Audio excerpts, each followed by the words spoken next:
Good evening, everyone. We're live tonight for our first ever interactive episode of Out of the Box, a deep dive into the fundamental frameworks of the web presented by Rishi Kothari. This week, we'll be focusing on building our own versions of React. So I'll be hosting tonight briefly for a few minutes before and after the presentation. My name is Jason, as well as the main presenter tonight, Rishi, who will be introducing himself shortly after I do some housekeeping. So in terms of doing today's code along, the best experience is to view this on Twitch with the chat open. We have a bunch of moderators to keep you up to date with what's going on. They'll direct you to the appropriate resources. We have a bunch of links to keep you up to speed. So we have the presentation slide deck that Rishi will be presenting, the code repo, which will have 6 different stages that Rishi will go through. And you'll see these coming up in the Twitch chat right now. As well, we have a link to ask anonymous questions. You also see this link in the chat right now. In terms of structure, we're going to hear Rishi give some concepts, do a code along, and answer questions. After the entire presentation is done, Rishi will be in our Discord channel named Out of the Box after the presentation, where he'll be having a conversation with the rest of the audience. So stay tuned for that after Rishi finishes his presentation. But that's all from me. Rishi, feel free to take it away. All right. Hi, everybody. Yeah, like Jason said, Rishi, I'm super excited to be hosting Out of the Box. This is going to be, at least I hope so, a recurring series. Everybody is super hyped about this. And so without further ado, let's get started. But yeah, I guess before we get started with the actual code and with React itself, let's discuss a little bit more about Out of the Box itself. Yeah, anyways, before we begin, Out of the Box was founded with the philosophy that, conventional workshops and lectures, they're kind of boring. Like, I feel like everybody within computer science has always felt this at one point or another. And that is that, a lot of things can teach you theory, but they can't really teach you practicality or applicability, right? When you go to a workshop, you're going there with the idea and the philosophy that you're going to get something out of it, right? Maybe that is a project, maybe that's a new convention, a new way of thinking, right? And so Out of the Box aims to be the most properly applicable version of deconstructing theory you can possibly get, right? And so, out of that one core philosophy, Out of the Box is kind of structured around this idea of practicality with theory, right? Conventional workshops, they're filled with theory, super high level computer science concepts, but there isn't really any takeaway. And so theory without applicability is useless. And they're, like, in my opinion, learning how to reverse a linked list, it is cool and it'll help you with things like with competitive programming, which huge respect to you.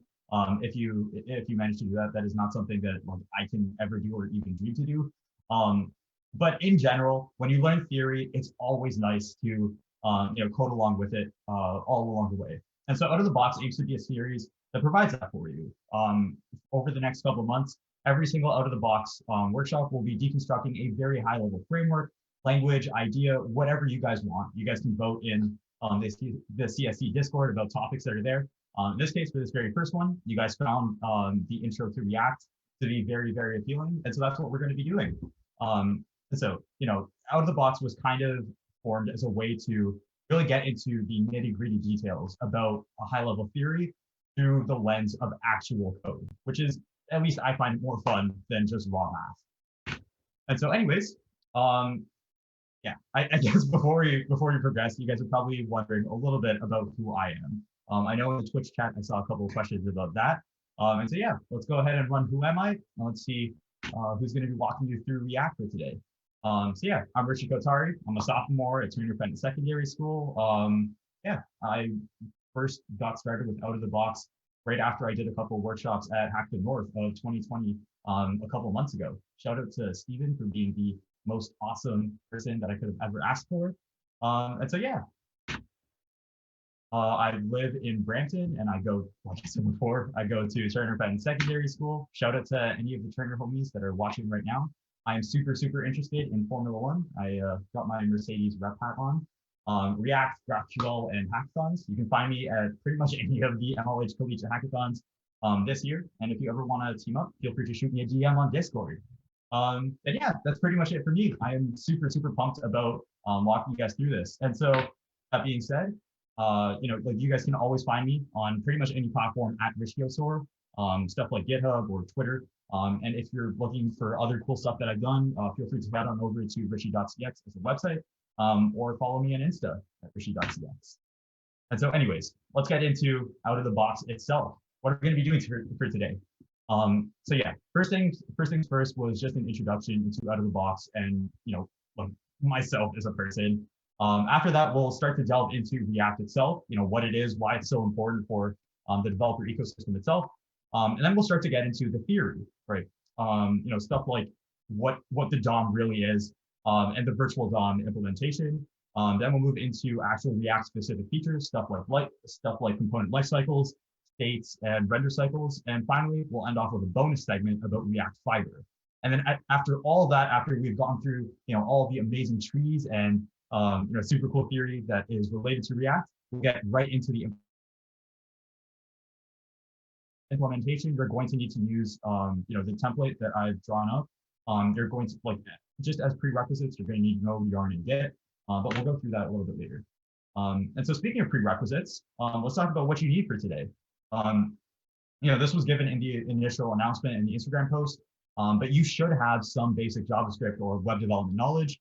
We're going into this with a pretty, I'd say, intermediate to advanced, knowledge set. And so yeah, just make sure that you know how to program. I guess that would be the best way to put it. And like I said before, you're going to need to have Node.js, preferably version 14 LTS, then Yarn and Git installed, and you can head on over to z.rishi.cx/g/fox to go ahead and clone that base repository. And while it is 7 o'clock and it isn't super late, we are going to be here together for just about 2 hours, give or take, maybe half an hour. And so if you're ever feeling tired, you might want to get a cup of coffee. And also, finally, this is most important, you're going to need to use tabs. Also, okay, I'm just kidding about that. But yeah, if you like tabs and not spacing, you are going to go far as a programmer. And so anyways, all of that completely aside, let's get into today's out of the box episode, starting with why React. Who cares about it? What is it? And yeah, let's just dive right in. First things first, React is one of the biggest and premier view management libraries out there, right? As for me, I've used it pretty much all the time ever since I first started programming, and there's a pretty good reason for that. React is one, like I said before, it's one of the biggest libraries out there. It's been used all over the world ever since its inception at Facebook in 2013. It's used in production, development, testing, staging, every single environment you can think of, even in crazy places like NASA, right? Like one of their rocket ships even used React as a dashboard library, right? And so React has really always been this force for change, right? It was introduced at a very critical time in the web development community's kind of phase. At that point in time, web development was largely starting to shift away from rendering on the server up to rendering on the client, right? So instead of having things like PHP and Hack delivering these pre-processed HTML pages to the client, you would ship these pre-bundled stuff like Angular client libraries, right? Where the browser would then reconstruct your entire website on the fly. That meant that it was easier for servers to process because you just have to ship one bundle, and it was easier for browsers. And so we'll get into the implications of that a little bit later on when we start to talk about the virtual DOM. But at that point in time, the de facto was Angular, and Angular version 1 more specifically. Everyone hated it. I'm not even gonna lie, Angular, the first version of it really sucked. A lot of it was really janky code. And so React was kind of when it was launched, it was kind of pitched as the alternative to Angular. It was faster, better, harder, and stronger if you're into Daft Punk than Angular. And so really it was just the thing to use at that point in time. And so over the years, it's evolved into quite literally the biggest web development library that's out there, right? There have been dozens of spin-off frameworks. And even if you aren't interested in web development or the web in particular, the underlying algorithms behind React are some of the most interesting and beautiful that I've ever seen. And so just learning the fundamentals behind React and how it works without even knowing what React is will make you a better programmer. And so, completely all of that aside, React's React's ginormity has also given it one of the biggest ecosystems that's out there. Whenever you're building a web app, you want to be able to build it incredibly quickly, with like a super high efficiency and lots of faults and load testing, right? And so over the years, as React has started to grow in popularity, there's also been an increase in the amount of tools and ecosystems that are surrounded it, right? There's like dozens of choices for state management, asynchronous loading, pretty much everything that you can think of, right? Hell, I even think that there is like TensorFlow bindings for React. And finally, React is just really, really freaking cool. Like I said before, the algorithms behind it, like they're absolutely amazing. But it's also one of the biggest open source libraries that's out there, right? And so if you're ever interested in starting to contribute, I highly, highly recommend it as an amazing place to start. But all of that completely aside, let's get into some of the more important parts of React itself. For instance, performance.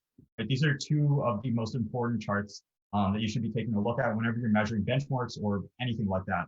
Over on the left, you can see the comparative file size of Minify.js.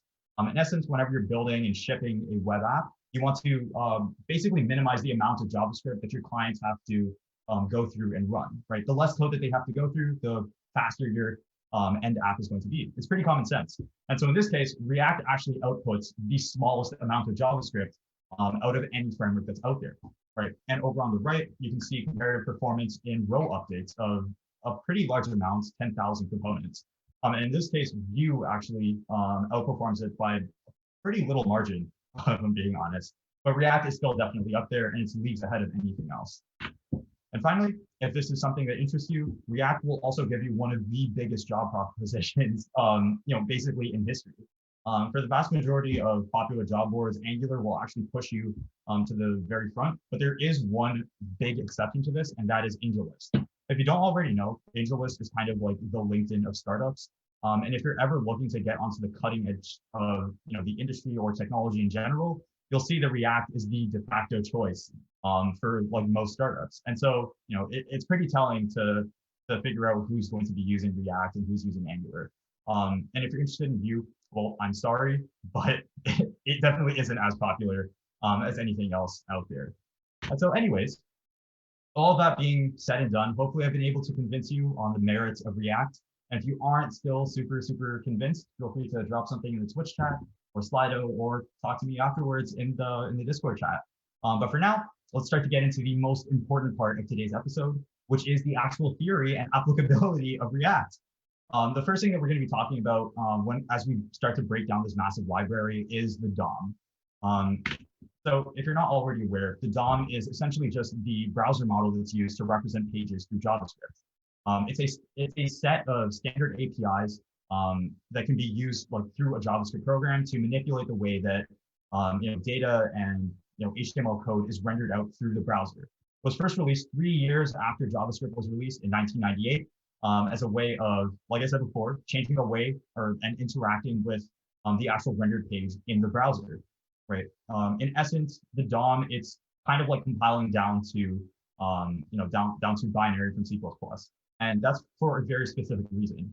The DOM, even though it's integral to the way that JavaScript and the browser functions as a whole right now, it was never actually a part of the ECMAScript standard for JavaScript. It was only ever released through W3C and WhatWG, which are these secondary consortiums for JavaScript. And so what that meant is that there were never any actual browser-specific implementations. There was never any form of standardization or really big specification that browsers or JavaScript compilers had to implement to make sure that the DOM worked. And that meant that different platforms are fragmented. And so, like I said before, going back to that analogy of compiling down to native code, right? What might work on one specific system, right? Let's say that you compile C++ to an x86 instruction set, right? That's all going to break when you move over to Raspberry Pi, right? And so that was a really, really big fundamental problem with the DOM. This lack of standardization and lack of specification meant that different browsers could use the DOM differently. And finally, the DOM, it is slow as heck. It like literally every operation in it, for good reason, is all synchronous. And so we don't need to truly understand how that works just yet. The last diagram in this section is going to explain that a little bit more. But just for now, make sure you understand that the DOM, it was kind of a hacky procedural way of implementing an interaction system with actual browser pages. and it was never standardized, and it's all synchronous, kind of slow. And so let's take a look at some examples of how the DOM might be used. This is an actual HTML document that you can literally copy paste into your browser. And it has a very simple script that interacts with the DOM a little bit. In essence, what this is going to do is append an h1 tag with the text big head to the body. And so that is all wrapped in an anonymous function that gets assigned to window.onload. And so as soon as this entire HTML document has been loaded, it'll run that function. And let's pretend that we're the browser's V8 compiler, right? Let's say that we're using Chrome. What's going to go on as soon as we load the script? Well, the very first thing that happens is, we start to run this onload function. The very first line within it creates an h1 tag and assigns it to heading. And remember, this isn't rendered right away. It's actually just stored in RAM as, this one specific object, right? And so after we create that base h1 tag, we then create its child node. This is a simple text node, and it reads out big head. Then after that, we want to assign this text node to our h1 tag. Then we can use the append child function. And after all of that, we're going to append this entire big tag to the body. And so, after we do all of that, if a second, there we go. And so after all of that is done, we have finally interacted with the DOM for the very first time, right? And so this set of APIs, there isn't an official specification for it, but it is fairly standard. And so the fact that Kino kind of slowed down there really shows you something. And that is that the browser has to go through this entire process every single time it wants to update the DOM. This one common misconception with the DOM APIs is that it's slow throughout. But the thing is, it's only slow for updates and deletes, right? Whenever you go through and you actually first construct an HTML document using the DOM APIs, it's actually really, really fast, purely because the browser doesn't have to go through and run any form of update algorithms, right? This is just a general rule of thumb. It's always faster to add or create something than it is to update it. And obviously deletions, you would think that they're the fastest, but there's some quirky theory behind that prevents it from doing that. But in any case, every single time you run an update command, this is the entire process that the browser has to go through. And you don't need to understand what all of it is, just marvel at the complexity of it. There's a lot of stuff to go through, and that means that it's going to be very, very slow. But there's a really big problem with this. And as we start to think about the types of web apps that are being written in the 21st century, it becomes pretty apparent. Like I said before, in 2013, people were writing, web apps for the server, right, using things like PHP. And that meant that, we didn't need to use the browsers to have, we didn't need to have very, very performant browsers. Really, all that they needed to do was display a really big chunk of HTML or PHP. But later on, as people started to pivot towards client-side rendered single-page applications, that all changed, right? And so the fact that the DOM APIs were very, very slow, and the fact that our needs started to go from just rendering out one big HTML page to needing to change around thousands, tens of thousands of nodes and elements, all within just a snap, right? We needed a better solution, and we'll get to that in about 2 slides. But in any case, just to sum it all up, you can think of the DOM and its APIs like making a house, right? You build a house out of stuff like bricks and concrete, right? And that is what code is, right? You can construct DOM elements by using the JavaScript APIs. The initial construction is relatively quick because you don't need to go through any legalities or tear anything down. But whenever you need to update the house, it's always incredibly slow, right? Let's say that the room that I'm in right now, right? We want to expand it. We're going to have to tear this entire thing down to be able to do anything with it. And similar for the browser. The first actual creation of it is relatively quick, but every single time we want to update it, it's going to take increasingly longer amounts of time. And houses are also very, very specific, right? What might work for one literal client might not work for another, right? You can't go ahead and build a White House for somebody whose budget is $300,000, right? And so, out of all of these problems, right, the DOM being incredibly slow, not performed at all for the task that it needed to be, came this one ingenious solution. And this is the most important part of React. It is the virtual DOM. And hopefully you get the matrix reference in the 3 emojis up top. But in any case, the virtual DOM it was intended to solve all of the problems of the original DOM APIs, right? And it is kind of the cornerstone of how React functions. It is a very, very complex piece of technology. Its implementation is only about 200 lines though, but it's absolutely magical. The algorithms behind it, like they're the reason that I love React so much. And so in any case, let's dive right in. In a nutshell, like I said before, the virtual DOM was meant to solve speed and efficiency issues. And instead of having, and so the best way to really explain what the virtual DOM is, that's kind of like an intermediate representation, right? With the regular DOM, every single time you create a DOM element, you're going to need to render it to the browser. That is, there's no way around it. Every single time you run stuff like append child, your browser is going to run your update algorithm features. And so instead of doing that, what if there was a way to change something in the intermediate representation of it and then compile that compile that and then add in some more optimizations to the end actual DOM that gets rendered out. This is, if you're familiar with compiler theory, this is the exact same methodology that was used in the development of stuff like LLVM and its intermediate representation, right? The idea is that instead of compiling down to relative native machine code, which isn't portable at all, right? You can compile down to something like LLVM, and then that allows it to make some optimizations and cross-compile to a bunch of different platforms, right? And the virtual DOM is just like that. So it's a really big screen data structure, and it only exists in memory. The virtual DOM itself never gets rendered. Instead, it gets translated and compiled into something that can be rendered, right? And because we never need to render anything that's added or updated or deleted from the virtual DOM, it is highly efficient.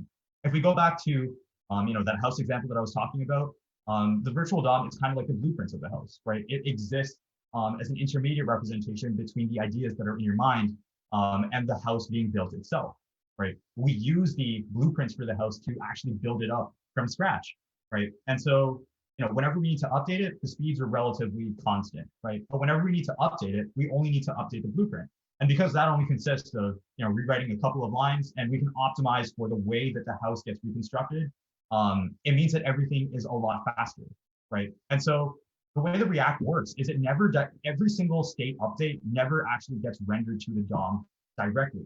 Instead, React goes ahead and updates the virtual DOM, and it uses a process known as reconciliation to translate those DOM changes, or those virtual DOM changes, into the actual DOM that gets rendered onto the browser. And so let's talk about what makes it so fast and the actual processes that work behind it.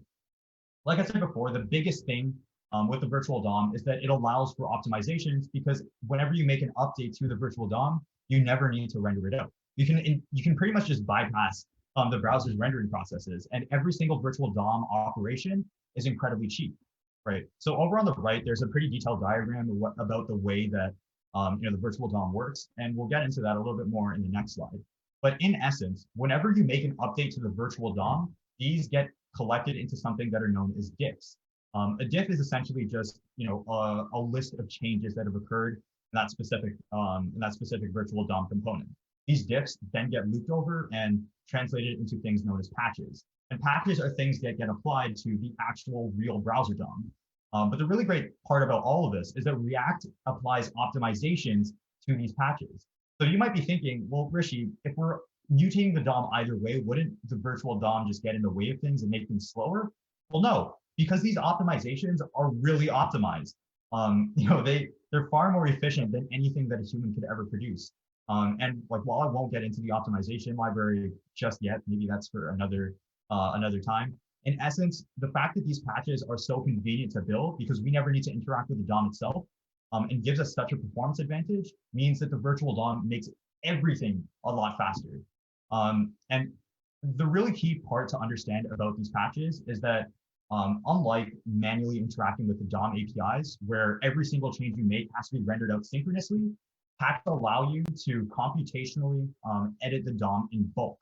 And that means that you can apply different, because React is just so smart, you can actually apply different DOM updates asynchronously and concurrently.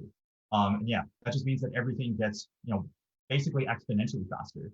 And finally, the virtual DOM allows for some incredible abstractions, and it just means that everything's a lot faster as a result. Now, the virtual DOM let's start to get into how the virtual DOM actually works. It keeps track of two different trees at any given point in time. And let's head back over to that really big diagram to understand the three different stages of the virtual DOM and how React goes about rendering, re-rendering, and updating things.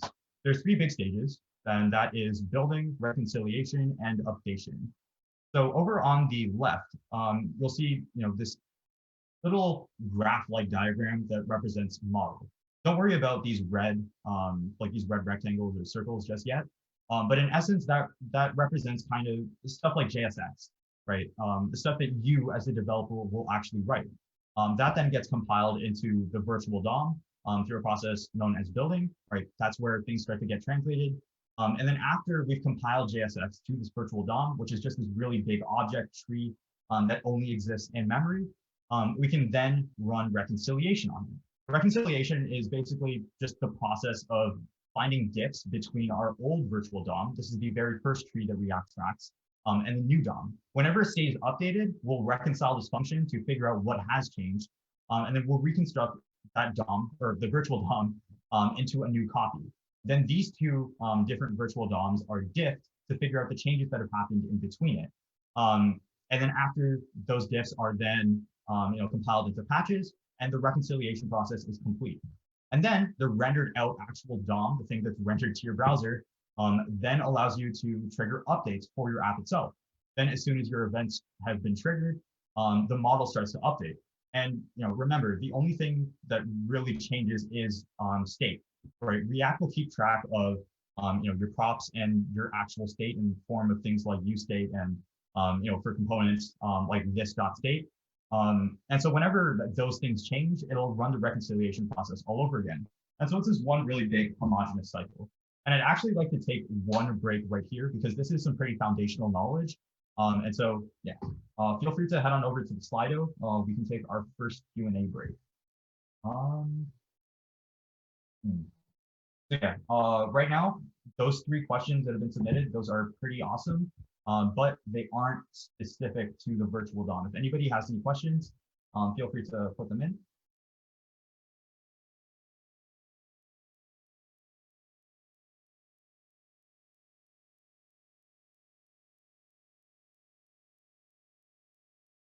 All right, sweet. Yeah, it sounds like all right. It sounds like everybody is good to go. So yeah, let's keep progressing.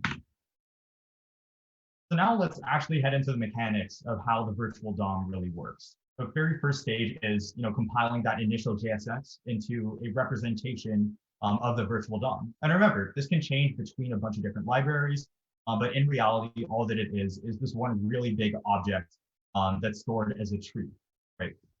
And so once again, this is the complete implementation and the complete type structure of the React virtual DOM, right? We have a bunch of different types that can constitute React nodes, right? And each of these can consist of things like a React portal, right?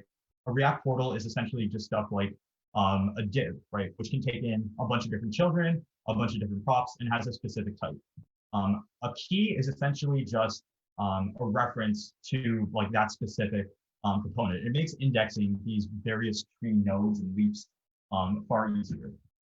And so, yeah, that is pretty much the entire implementation of the React type system and how the virtual DOM is implemented. But I'm not going to leave you there. Let's actually go through the compilation process for building out a virtual DOM in the beginning, right? And so let's say that we start off with a very, very simple JSX snippet, kind of like this, right? This is something that you could include in your React app, right? It's literally just two elements, both of which are functional. One of them is an app thing that'll get rendered out into the actual DOM using something like React DOM.render. And that consists of one specific div, then a component named greeting, which takes in a prop of name, and then that renders out a paragraph tag that uses name as a prop. Then inside of the div, the greeting component is followed by another paragraph component. And so with that, as soon as we pass this into something like React DOM.render, we have to start building it. How do we go about doing that? Well, the very first thing that happens is known as transpilation, right? A tool like Babel, which is essentially a JavaScript transpiler. We'll get into what that actually is a little bit later on, but suffice it to say that a transpiler allows you to use various versions of JavaScript in past versions, right? It can compile through different versions of JavaScript. And so those big JSX fragments then get compiled into stuff like React.create element. React.create element are things that will actually output, virtual DOM nodes. And so in this case, our JSX things or our JSX elements have then been transpiled into React.create element calls. And the important thing to remember here is that you can very well use React.create element instead of JSX. You can pretty much avoid use of Babel as a whole, but that's not what we're going to be talking about in today. So yeah, everything gets transpiled into create element calls. And then after that, React will start recursively going through each of these create element calls and start to construct one singular contiguous object that can then be rendered and transpiled into into an actual renderable DOM construct through reconciliation. Next stage that happens is everything starts to get included.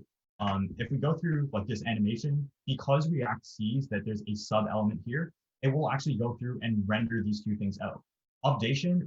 Building is a depth first search process. And so we'll go through and we'll render out these two elements first.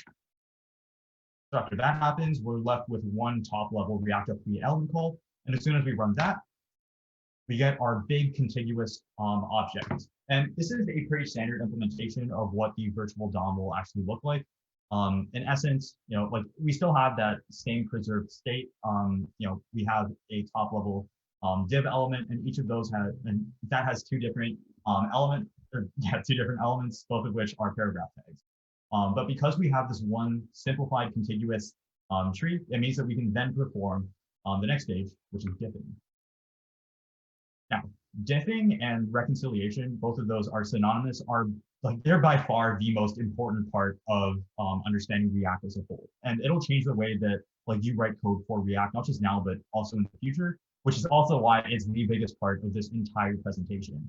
And if there's ever one thing that, that you take away from it, hopefully it is diffing. The algorithms behind it, they're incredibly awesome. But I'm rambling, let's move on. So, like I said before, diffing and reconciliation is really the meat. It's the biggest part of the virtual DOM implementation.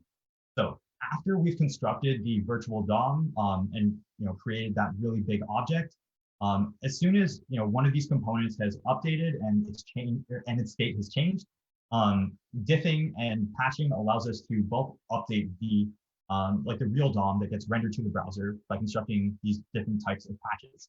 And so we'll go through using actual React source code, what things and how the compiler starts to treat these diffs.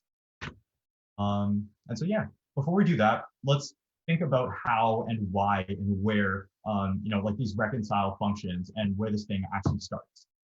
In essence, every single time a component state is updated, React will go through and start to compare these two generated virtual DOMs.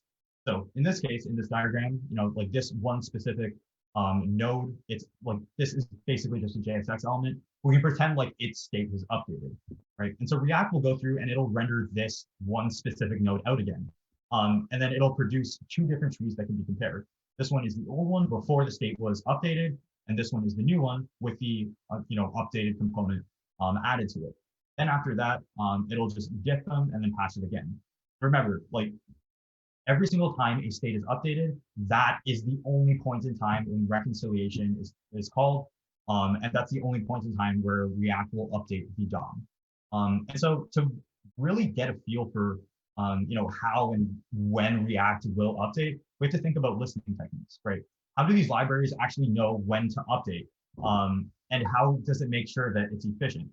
The first really big technique that libraries can use is known as dirty tracking, right? It's what Angular's first version used, and essentially what it is, it just traverses through the entire component tree at a regular interval to see if state has changed or data is out of date. And then it'll mark those specific components as dirty, recompile them on the fly, and then add it to the virtual DOM for new diffing.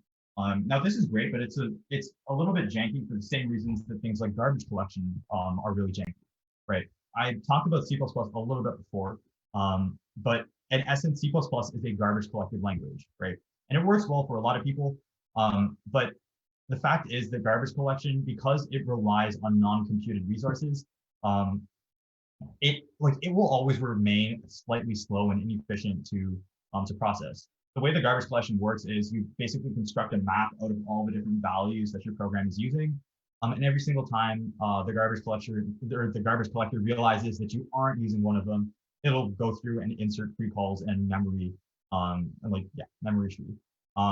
So it works, but it really isn't the best and most efficient way of clearing out memory. Just like how dirty tracking isn't the best way of listening to state changes.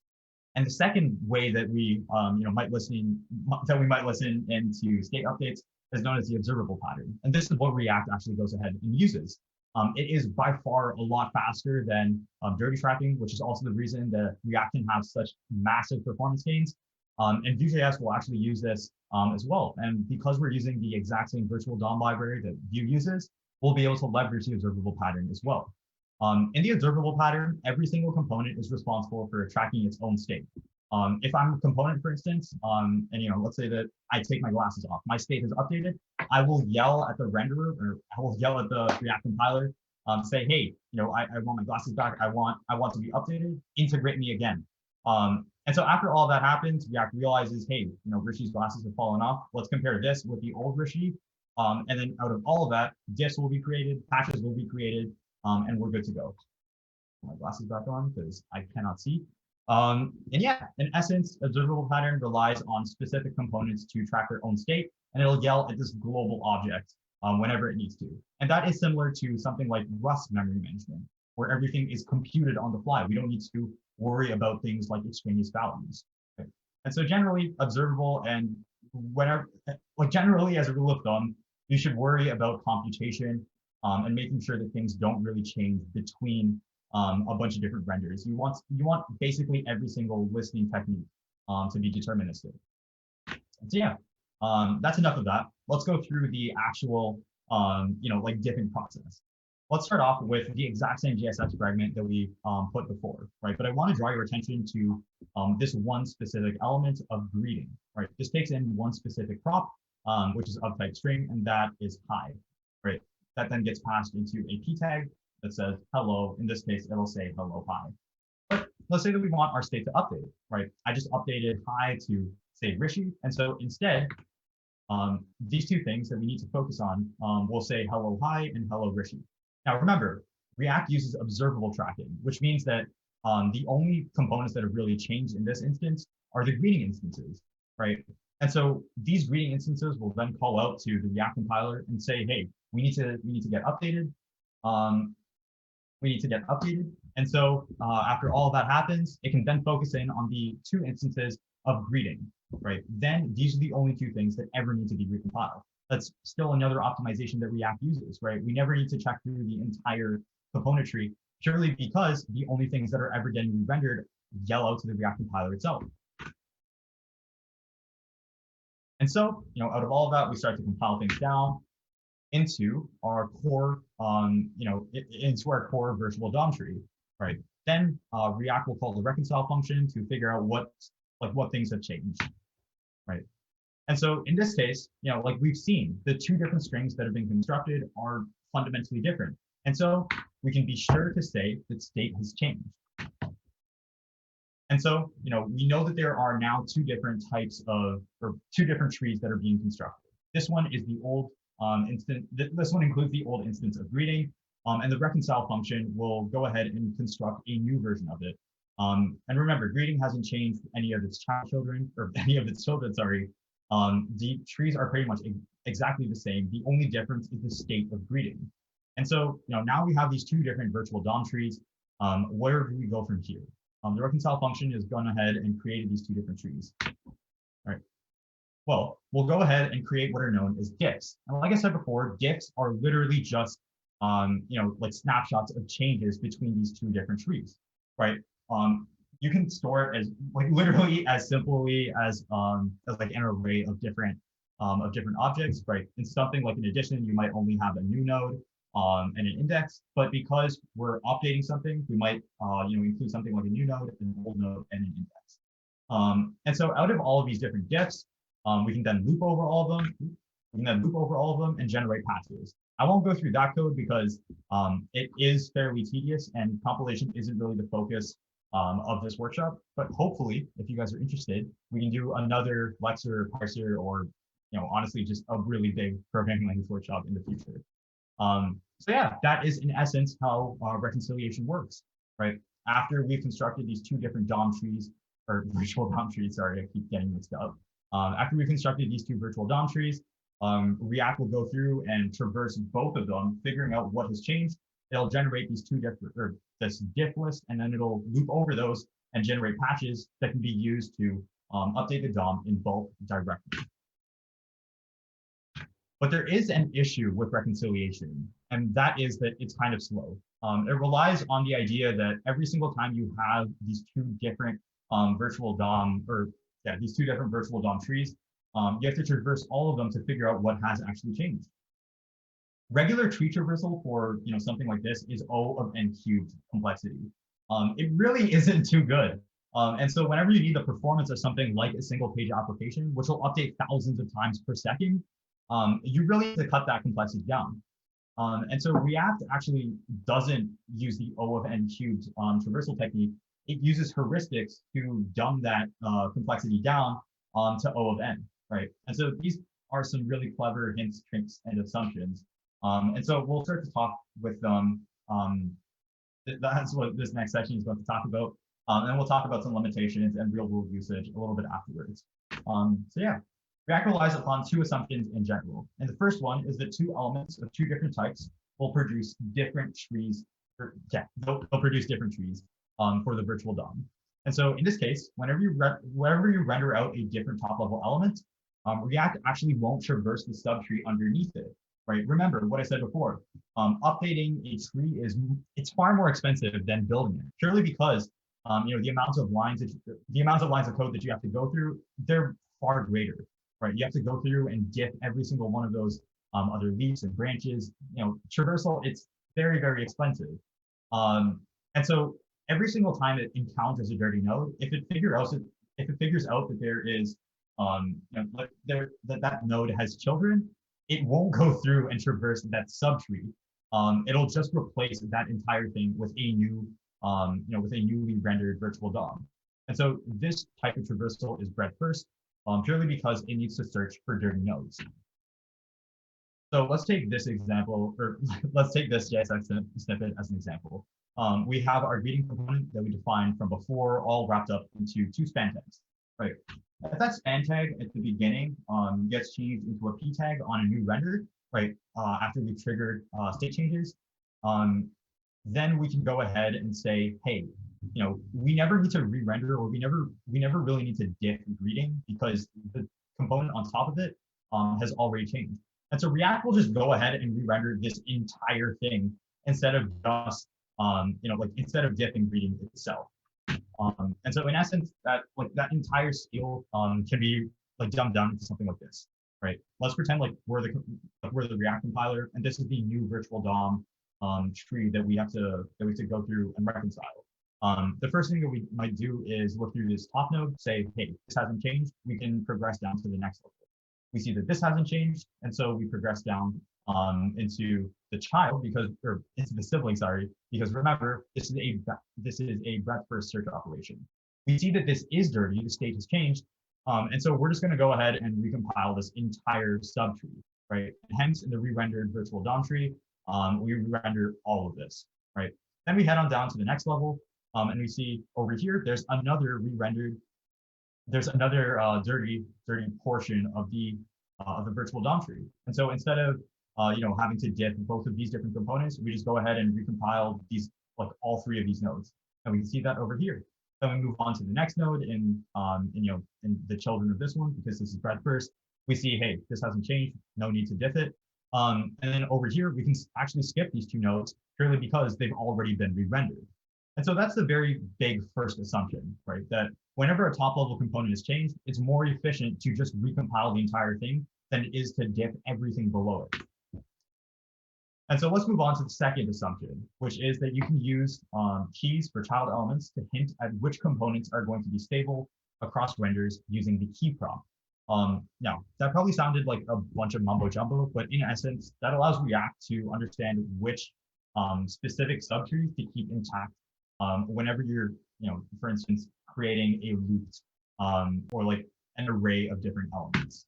Right. So let's say that we have let's say we have a JSX tree, something like this, right? It's an unordered list with two elements, both labeled first and second, right? Pretty simple stuff.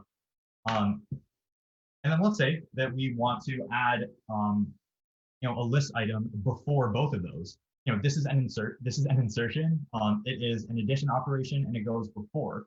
But the thing to understand here is that there aren't any keys. And so when the state of this JSX component has updated, right? What do you think React will go through and render this, or how do you think it'll reconcile? Well, let's actually go through the way that React might render this out in the beginning. This is the initial thing that then gets pulled out into our original virtual DOM tree. And so as soon as React is detected an update, it'll actually re-render that entire unordered list tag, right? Because there aren't any keys, right? In essence, React doesn't know which ones have changed and which ones haven't, because the only way that React knows which which components can be preserved between different calls and different children are through that key tag, right? Even though the content of these two items have remained in place, React doesn't compare based off of the values of its children. It compares only off of that key tag. And so it doesn't know which ones have updated and which ones haven't. And so it just goes ahead and re-renders this entire thing. And so this might not feel like it might not feel super important. Well, let's try to scale this up a little bit. Let's say that we're rendering a list of 10,000 different items, right? If we don't have keys for all of them, every single time we add in, a new element to the beginning or end or whatever it is, we're never really going to be able to performance optimize for that specific thing, right? We're just going to be re-rendering that entire list. And so React allows us to hint at which are going to be stable and actually implement addition and insertion functionality by using stable keys, right? And so let's look at an example with keys, right? Heading back over to our initial JSX example, this is identical in literally every single way to like that example that we saw from before. But we have key props here, right? We can see that the first list item has a key of 1, the second has a key of 2, right? And so as soon as we update the state, React will actually perform a smooth addition operation because it knows that the things that are labeled 1 and 2 haven't changed. And so it doesn't need to re-render those specific subtrees. It only needs to add something before both of them. And so that means that you can basically cut your computation in half, right? And the more keys that you have, and the more that the less items that you need to really update, the more your performance gains are going to be. Right. And so here's like another audience question. Why shouldn't you use math.random to generate these keys, right? I hinted before that you can only ever use stable values, and this also ties into it. Whenever you're generating keys, you should also think of them as IDs, right? And so my question here is, if you're using stable values to hint between renders of what things React should re-render and what it shouldn't, why shouldn't you use math.random? Feel free to put that in the Twitch chat. Ooh, that is actually a very good point. I will try to slow down.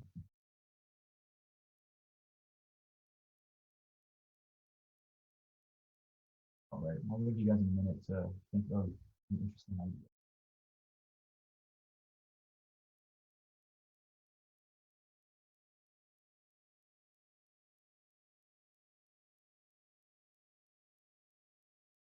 All right. So in any case, it looks like something is, or it looks like this is a little bit of a difficult question. And the answer is the math.random will generate undefined behavior.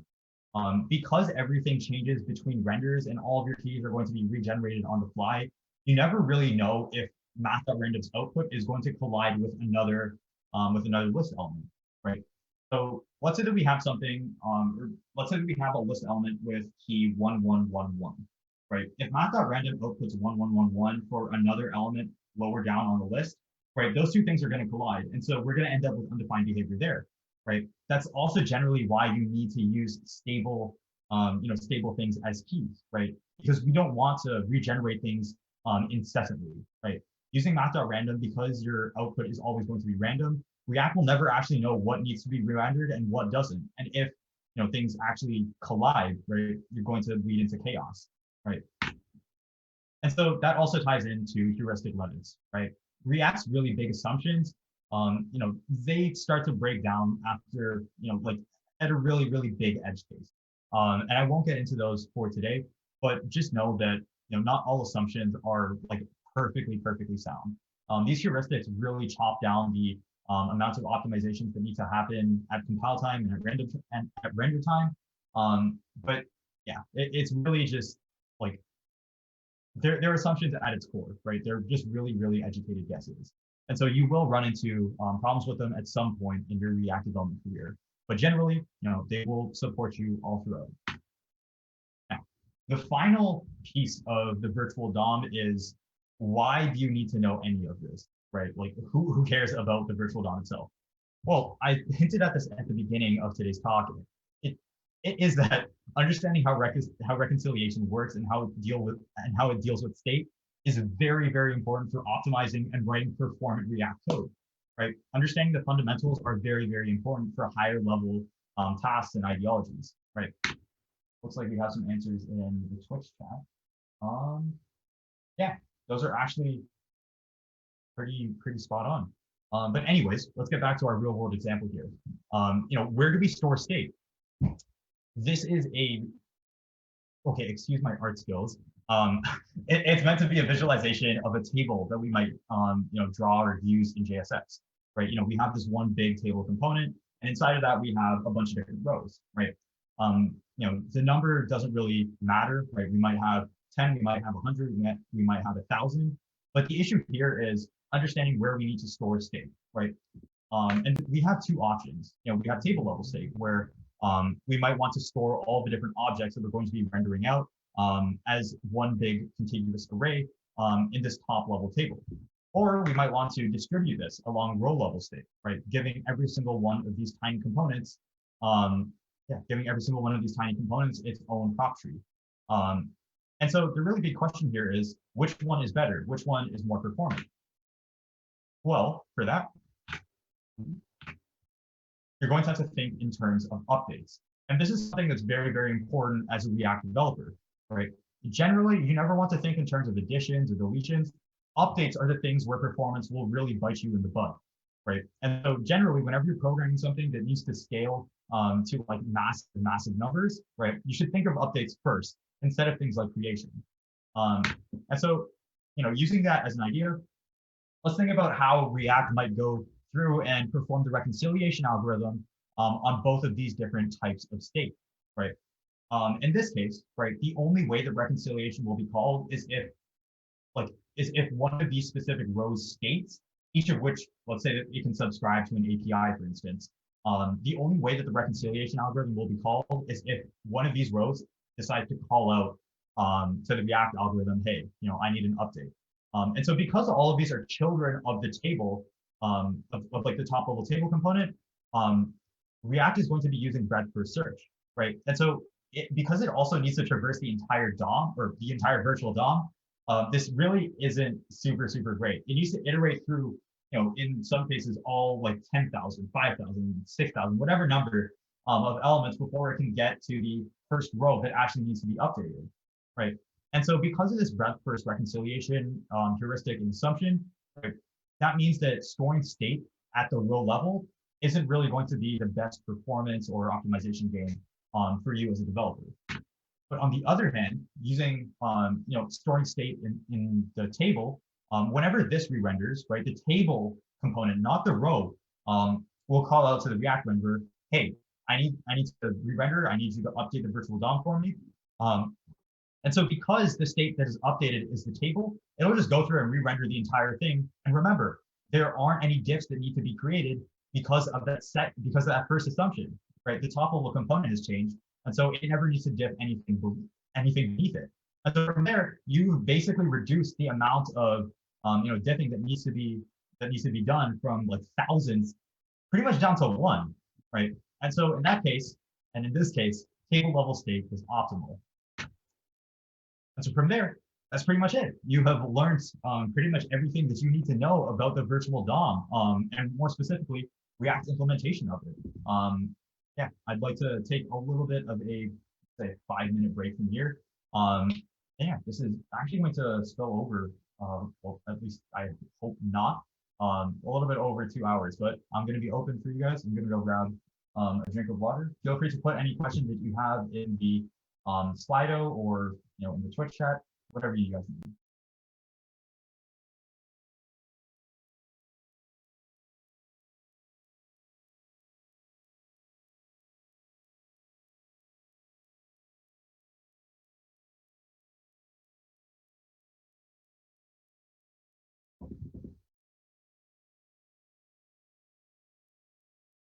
What introduced you to React? That's a pretty good question. I actually started using React um, like a couple of years after I started programming. So in like 2015, that was kind of like a pivotal phase in React's like really big timeline, right? Because it was about the time when the API started changing away from class components and into functional components. That change was started to form, like it really started to formalize in 2018's version of React, but it was started very, very early on. And so yeah, I mean, React kind of just like sprung into my life because I was bored with the way that I had to deal with things early on. And so yeah, can you create a complete path all before and after React alongside you? I'm not quite sure what you mean by that. If you want, like you can rewatch this entire talk. But there are also a bunch of different like really awesome timelines and guides to like what you need as a React developer as a timeline. I'll share those in the Out of the Box Discord. But yeah, I'll feel free to feel free to follow up on that. Thoughts on React Native? Um, I don't know. Generally, I have some pretty big misgivings about cross-platform technologies apart from the web. React Native is famous for being like kind of slow, and like I feel like one of the really greatest advantages of React is its portability. But I mean, generally, like React Native, it hasn't performed the best. A lot of the performance optimizations that have been made for the web could be done a lot better through native code, stuff like Swift or like Kotlin for like Android. And so generally, I feel like using something like Flutter would be a lot better. But yeah, I mean, that's still totally up for debate. I'm definitely not by far an experienced mobile developer. But yeah, in like my brief experience and stints with those technologies, those are generally my thoughts. I don't see React DOM.render in my Next.js app. How does that get rendered? So yeah, that is another really good question. If you like look at the dependency tree of any Next.js app, there's going to be 3 that you always see. And that is, I forget the specific name of it. Yeah, you'll see the next package, you'll see React, and you'll see React, hyphen DOM. And there's a very good reason for that. Next.js is first and foremost a server-side rendering framework. So while you might not see React.render or React DOM.render be exposed to you as the client, like whenever you host a Next.js app, it's going to be running that on the server, right? It'll return, like the skeleton of HTML that can then be hydrated on the client. And so, yeah, React DOM.render, it still gets called, but it doesn't get called in the place that you might think that it does. When should components have key? Yeah, that's another really good question. Yeah, generally you should use key props whenever you feel like there's going to be, generally you should use key props whenever you're doing any form of iteration. So whenever you have a really big array and then you need to map over that and construct like a list of React elements, that's when you should use keys, because every single time that you update one of those, or whenever that array changes, those are when, like React's most prone to undefined behavior. So yeah, every single time you use some form of an array, it's always good to use keys within that. And React will actually throw a really big error if you don't provide keys.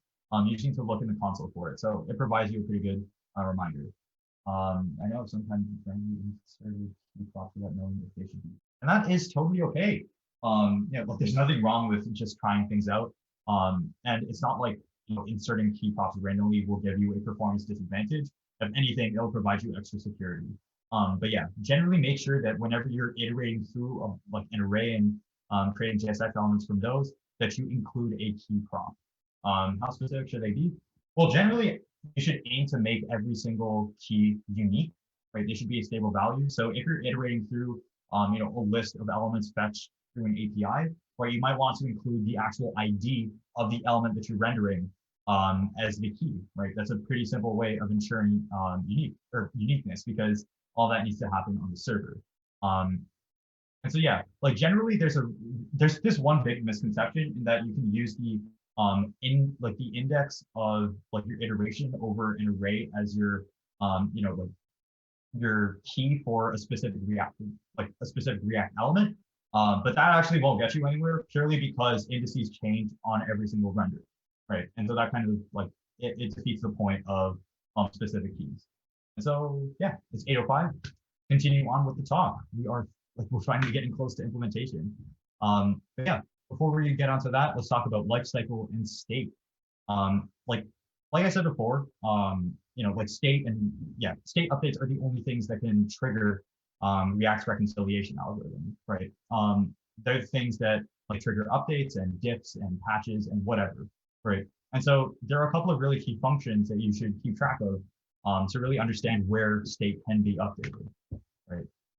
In this case, this is the really big diagram that goes through every single thing that happens from initialization to unmounting, right? All of this happens from the very inception, from the build phase of JSX to updation, right? So yeah, the first thing that happens in a React render cycle is, you get to set up props and state. If you're, if you're using a class component, this is where your constructor function is going to be called. And so yeah, that is pretty simple. That's something that React handles on its own. And then after that, React will go through, after it's compiled and after it's diffed and done all of its reconciliation magic, it'll go through and it'll mount it. Then all of these four purple functions, they are synchronous. They're things that get called before the render function. The render function is essentially what outputs a virtual DOM node. And so component will mount. It's a synchronous function that gets called on the very, very first time that a DOM node gets mounted. It's pretty obvious, it's in the name. And so yeah, that's like, you might think that that's where you do things like data fetching, but component will mount will actually block all rendering of your entire page until it's been completed, right? That's the definition of synchronous. It blocks the main thread. And so yeah, generally it isn't a good idea to use component will mount, and we'll get to how React avoids usage of that a little bit later on. But yeah, after component will mount, you get rendered for the very first time. That's the build phase complete. And after that, React will listen for props and state updates in the updation phase. And then, same things, render component did update. And yeah, React will call the reconciliation function over there. And at the very, very end, as soon as there's a deletion of a specific component, React will go through and call component will unmount. And so here's a pretty simple example of how these lifecycle props might be used. In this case, this is a very simple class component example of something like a clock, right? As soon as the component has mounted, we set a function to get called on every single interval, right? And so that literally just sets the state to a new date, right? Our constructor is the first thing that ever gets called. That's where we have to set up state, and that's where we have to set up our props, right? And we take in our props as an argument to a constructor. Then we call super with it, and we set our state to a new date, right? And so after that, we get to call component will mount, and component will mount is synchronous. Remember that. And so in this case, we aren't doing anything because we're smart developers. The only thing that we're doing here is console.logging hello. And yeah, after all of that, we first start to build out render. We use the first state that we use as like our default state, I guess. And after all of that, we start to go through and run component did mount. The equivalent of that in modern React is something like this, right? Use layout effect is the equivalent of component will mount, but it gets called after every single DOM mutation. It is a synchronous function, just like component will mount. And in this case, we just needed to console.log hello. We're not doing any form of DOM mutations. And on the other hand, instead of setting things up in component will update, we use effect to set up our interval function. And so let's just sum all of this lifecycle and state mumbo jumbo up. Generally, you should never use layout effect or unsafe component will unmount. purely because they're synchronous operations and they will, like they'll block the main thread until they've completed. And so unless you're mutating the DOM directly, in which case you need things to be synchronous, you should always set default values for your state and asynchronously load them. That is kind of like the React mantra. And so the reconcile function will be run on any and all state changes. And those 4 main stages that we went through before will get run every single time reconciliation happens. And so let's move on into the final, like the really big final section of, the theory part of this workshop, which is about React Fiber. I'm sorry, but I've been lying to you this entire time. I've been referring to the virtual DOM as this one really big state tree object. But in reality, in 2017, React introduced React Fiber. Very interesting new data structure. In essence, it's an abstraction over an abstraction, right?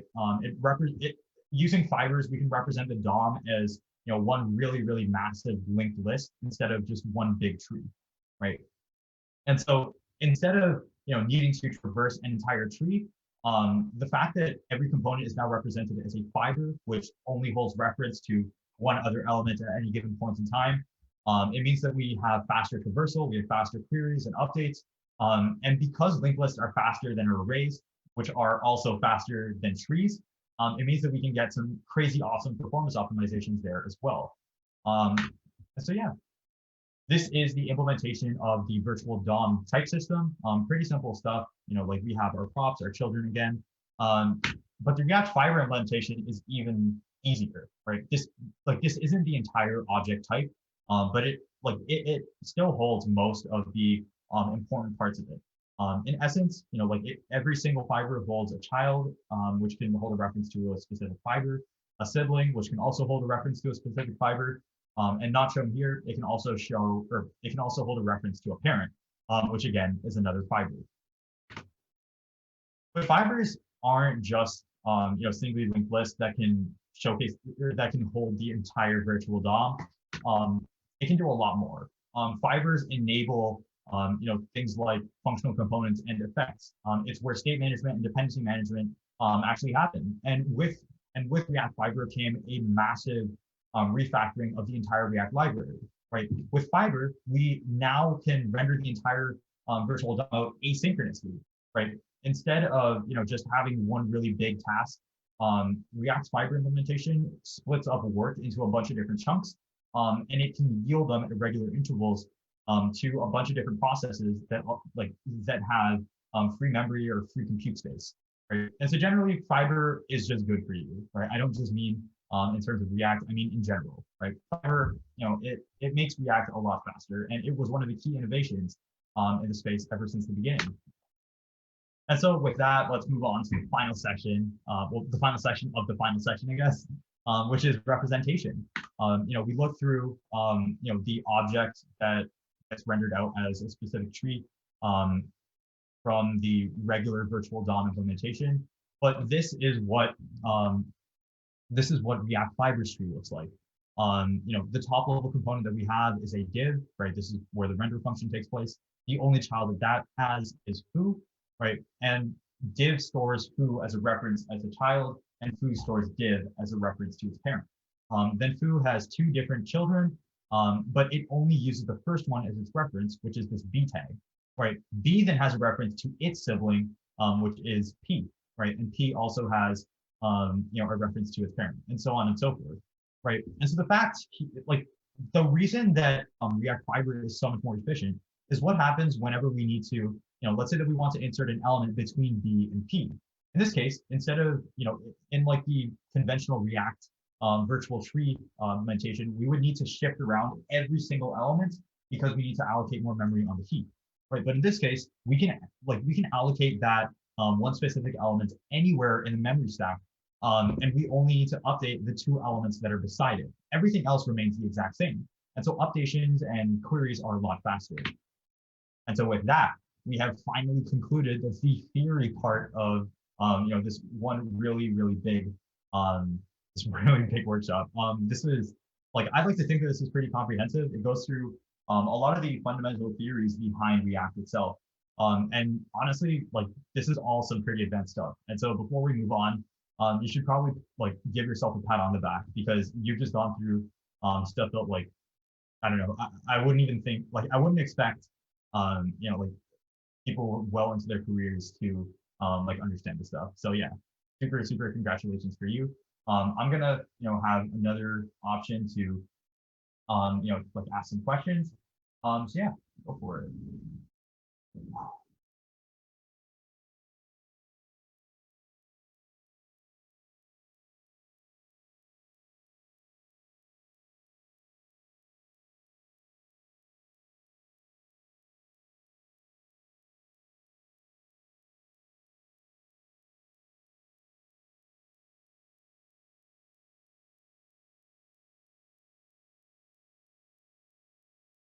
Yeah, I mean, this is like the one big final break that we have before implementation. So if you guys have any questions for me, like as a person, feel free to ask those as well.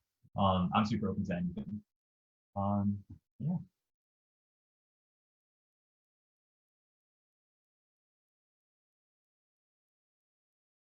Why fibers link list implementation is more efficient than tree structure. Yeah. So the question was why the linked list implementation is more efficient than a tree structure, and that is simply because when you need to update an array or insert an element, right, you need to move around all the different elements that come after it, right? Simply because the way that an array works at a low level is you have all of your different elements stored right after the other in like this in like the like the memory heap of a computer, right? And so that is like incredibly low level stuff, but it translates well over to JavaScript as well, right? Whenever you add something to the beginning of an array or add something anywhere, right? Every single one of the elements that come after it also need to be shifted. Instead, a linked list function not based on its index, but on its references to other like to other objects, right? So instead of having like this one array where every single update needs to shift over a bunch of different elements, right? Because a reference or because a specific like because a specific item in a linked list, its position isn't dependent on its position in memory. It's only dependent on the references to the other items that are before and after it. It means that we can have a lot of performance optimizations. What made you get into coding? All right, this is actually one of my favorite stories to tell. It was actually like completely by chance. Yeah, so like I feel like a lot of people got into computer science, like purely because they really knew, that they liked coding. But like when I started, I actually didn't even consider it like a valid profession up until like grade 8 or grade 9.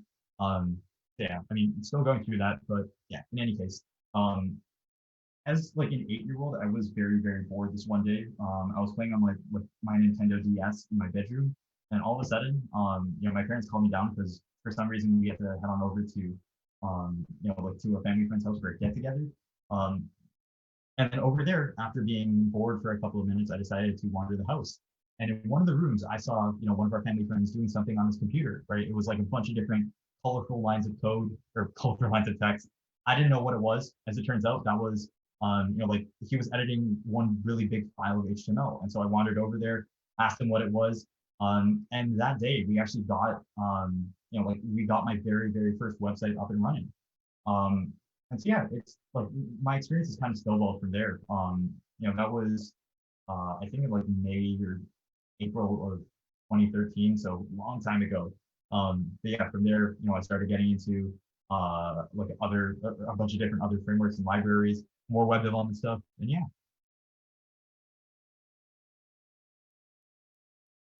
All right, so it is just about 8:20 right now. So yeah, I guess we can move on into the next um, really big part of the box, which is the implementation. And with that comes the end of the theory segment of all of this. And so let's just go ahead and get started with that. I'm going to switch over to, I'm going to open up my terminal first off. Yeah, I mean, if there aren't any super large questions, actually, I'm very keen to get on this implementation. This is actually really fun. And so yeah, let's go ahead and let's get started. Go ahead and close Keynote right now. Um, Let's see over here. So right now, all that I have open is, just a directly cloned copy of Rishio/box. That this is literally a direct clone of the, main or stage 1 repository that was given to you in the chat. And so, like I said before, if you haven't already, make sure you have this cloned and, run yarn install and whatever the other instructions are, so you can follow along right over here. The first thing that we're going to be doing in this very first stage is going through and rendering out JSX nodes. But before we do that, we need to run through some of the tooling and some of the really big high-level ideas behind how we're going to be doing that. The first thing that I talked about a little bit was how Babel works, right? It addressed a fundamental need in the JavaScript community. As a language starts updating, you need to make sure that it can run on any browsers before that. You need to make sure that you can make sure that all of your programs can be backdated efficiently. And so Babel essentially allows you to transfile or compile different JavaScript versions between each other. And all of the configuration that you might use for that is stored in what's known as a .babelrc file. This is the babelrc file that we're going to be using. We can see right here that it's going to be based off of something like React. We need the React plugin because we're going to be using JSX all throughout our project. We're also going to be writing things in TypeScript. And just for fun, I included the Babel/end preset. These presets are essentially just compilation strategies for very specific parts of JavaScript. They include very specific feature sets. And yeah, in essence, there are also things known as Babel plugins, which allow you to basically customize the behavior of each of these different presets. And so that's pretty much all that you need to know about Babel. It allows you to include next generation JavaScript features and compile it down to older versions of JavaScript code. Next up is a thing known as Webpack. Now, you might have heard this floating around the web development community a little bit, but in essence, what Webpack is kind of like a factory for your web app. A factory takes in a bunch of these different raw materials and it spits out one singular cohesive package, right? And in a web app where you might have things like static assets, right? PNGs, JPEGs, huge bitmap files, CSS, JavaScript, TypeScript, JSX, whatever it is, right? You want to make sure that when all that's delivered to your client, everything is bundled up into one tiny little thing. You don't want them to go ahead and start, randomly firing out requests to a bunch of different servers. You want everything to be located in one specific place. And that's what bundling does. It takes all of your different static assets and it compiles it together into either one specific file or one folder, right? It makes everything a lot more efficient for both shipping and the client and just development in general, right? And so in this case, we just have a singular Babel loader. Webpack uses things known as loaders to, take in a bunch of different files and understand how it should take those and package them up, right? And so in this case, we're using Babel to compile JavaScript, JSX, TypeScript, and TSX files. And so those are the two really big things that you should not really have a deep understanding of, but that you should know exist. And so that being said, let's go through and let's actually start developing this thing. Go ahead and run yarn start to start the development server. This is actually where we got caught up last time. And so, in the example that I've given for, the box repository, head on over to localhost Kotlin 6208 to see the development server. Right. So let's deconstruct this a little bit more. In essence, this is the base file that our server is going from, right? Webpack uses this as kind of like a template for where it should include all of its different semantic JavaScript files, right? We can see over here that we have a simple welcome to box heading. If we add a p tag over here with some gibberish text, right, we can see that update if we reload, right? And so Webpack automatically senses all these different reloads, and it can effectively reload them pretty easily. And so, like I said before, our goal with this first section is to take this JSX snippet and compile it down into something that we can render onto the screen. But before we do that, we have to think about how we can go about inserting these create element calls. Remember, we're building React, so we can't use any form of external React library. We need to define a function that can take in these JSX snippets and export out a virtual DOM node. To do that, I've included a little thing in the babelrc file, right? excuse me, we can see over here that this one specific plugin, which remember, changes the way that Babel compiles specific components. Um, this one specific plugin will change the way that we compile JSX and React components, right? And so instead of using the conventional React.createElement call that you saw in our example, we're going to be defining our own, known as box.createElement.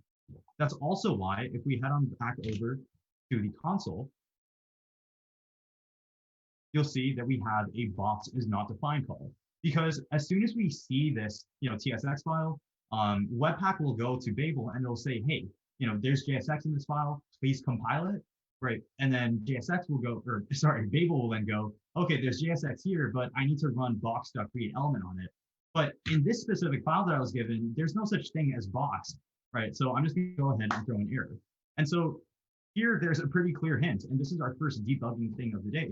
If you don't already know, today's episode is going to be filled with mistakes on purpose. Our goal here isn't just to get you implementing React; it's also getting you to have a deep understanding and understand how to debug it, right? And so that's the first clue that we can use, right? We need to define a box object, and we need to define more specifically a create element call within that. We already know that create element is going to be something that's called. We just need to, we don't really know what it is. Well, luckily, I'm here to guide you through that. And so let's go ahead and start implementing that, create element call. Create element is nothing more, well, we can define it as nothing more than just a simple arrow function, right? Go ahead and start typing out the template for that.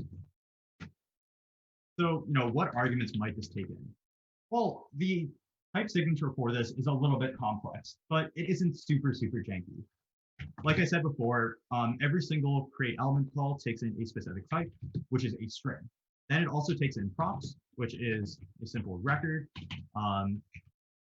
That is a string.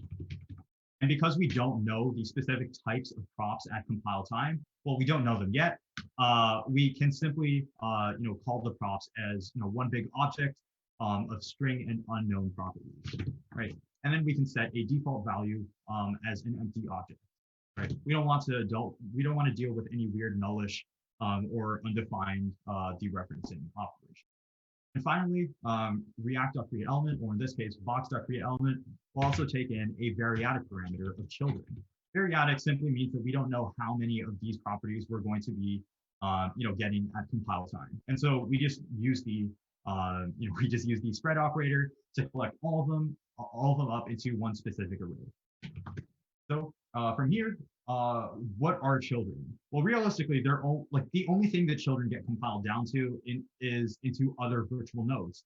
And so a specific virtual node's children is just going to be an array of virtual nodes. So we can use something like this. Give you a little bit to copy that down.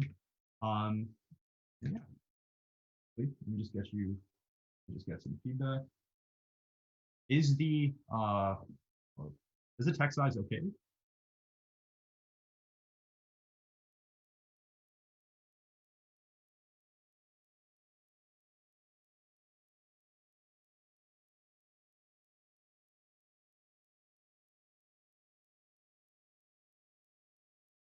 Yeah, it looks a little bit small to me too. So yeah, let's go ahead and increase the code size to 20. Yeah, that looks a lot better. So yeah, anyways, as I was saying, React.createElement takes in 3 different props. It takes in a type, it takes in props, and it takes in children. And so that being said, let's go ahead and import a virtual DOM type.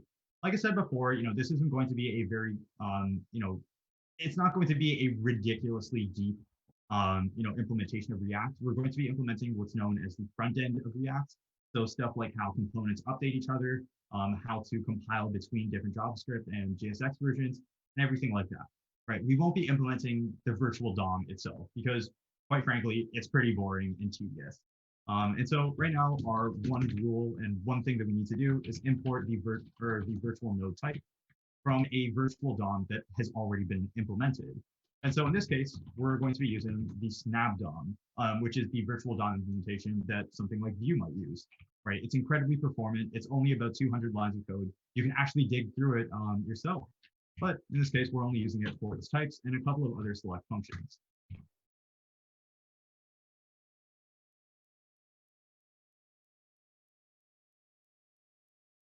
feel free to either copy and paste that in from the stage 1 branch on Rishi.source/box, or just type it in right over here. After you've done that, let's actually go ahead and console.log out all of these different pieces and props that create element takes in, just so that we can know, what is passed in.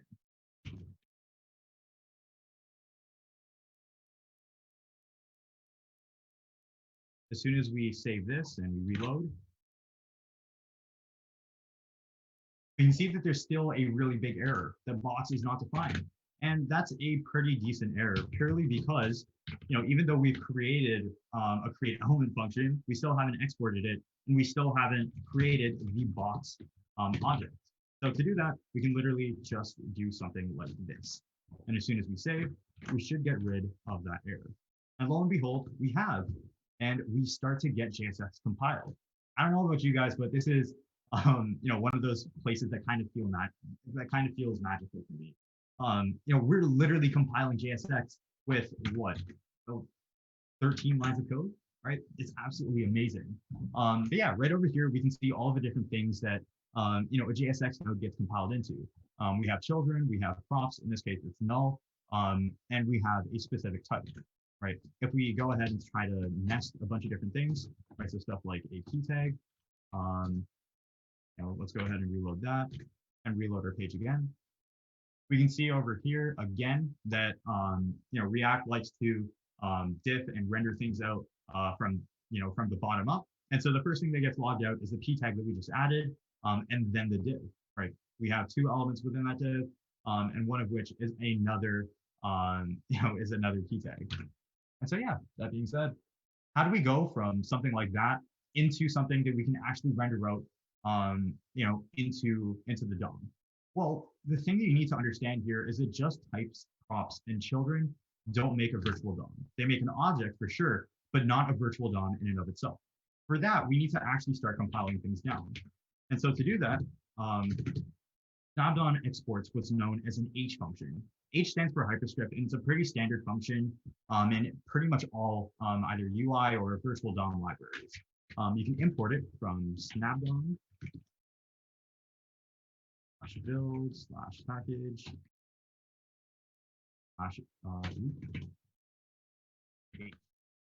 and so what H does is it takes in all of these different props and it spits out a virtual DOM node, right? And so we can actually just go ahead and run H on this, and that's what we're going to be returning. So we can return types. That's also going to take in an object with a bunch of different props and children.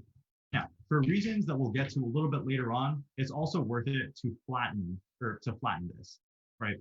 But the thing is, we don't actually have this within our TS config right now, and so we can actually leave this out for a little bit.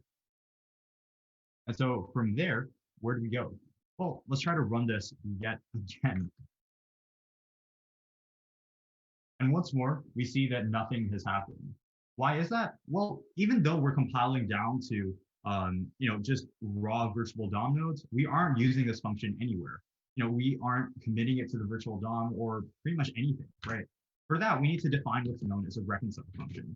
Remember, from the last talk, reconciliation is nothing more than taking that virtual DOM and starting to compile it down into DOM changes, right? And so let's go ahead and define a reconcile function. And again, Snapdon comes to the rescue. It exposes what's known as an init method, and in that, it takes in a bunch of different modules. Right? We can go through and we can actually start importing these as well. And these are going to be some of the final functions and types that we implement from Snapdon. Right? To import init, we can go ahead and type in import init from Snapdon /build.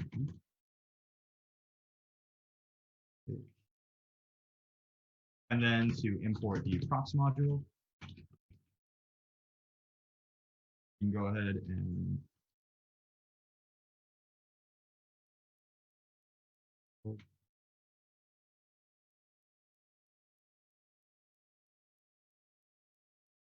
there you go. Those are pretty much everything that you need, but this still isn't going to be doing much, purely because reconciliation still isn't being used anywhere. We haven't committed it to the DOM. And so to do this, we need one final layer of rendering and reconciliation, which comes in the form of a render function. Remember, if you're using something like React, you might take in all of your different JavaScript functions, and you might use something known as React DOM.render. And essentially what that does is it traverses your entire virtual DOM tree, and it runs the reconcile function every so often. Well, every single time, it realizes that a single tree has changed. All that was detailed, in last week's part in the episode. And so the render function, you can think of it like taking in, virtual DOM and a reconciled virtual DOM and transposing it into actual, DOM nodes. Let's go through and let's define this render function. And we have to, define an arrow function because we don't want any weird lexical context binding. Render simply takes in an element of type virtual node, and then a root element of type virtual node or elements. Remember, render can be called recursively, and so the root element can simply be the root of a specific branch, right? It doesn't need to be the big root of the DOM itself. And so after that, we literally just need to call reconcile on this one specific thing. We call root and elements.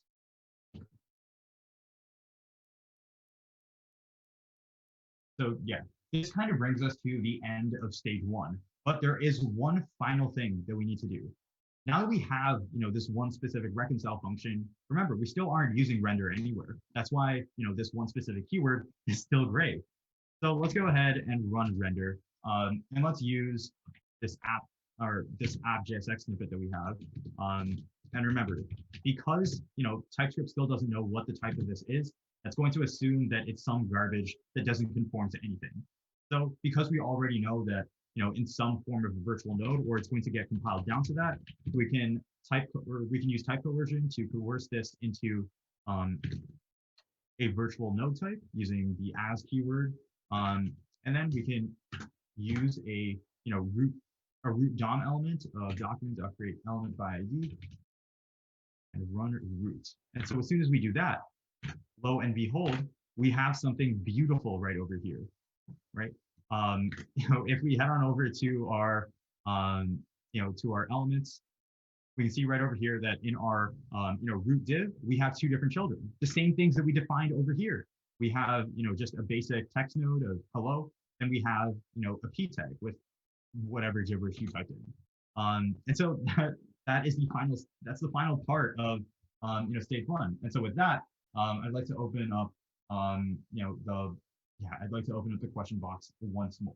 We can take a break for just about 2 minutes.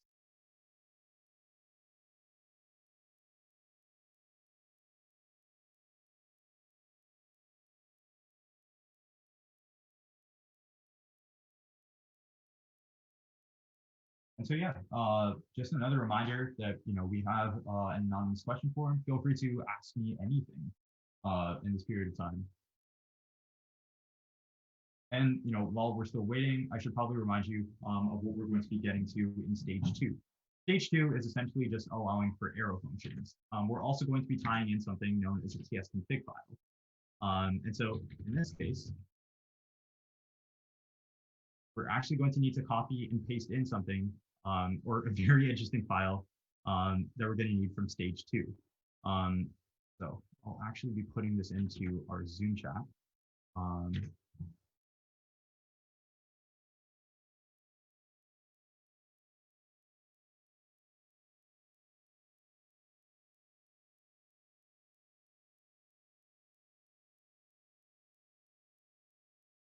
For stage two, we're going to need to do something a little bit interesting. And so I want everybody to use that file and add it as a tsconfig file in their project root. Project root is just defined to be wherever you clone blocks to.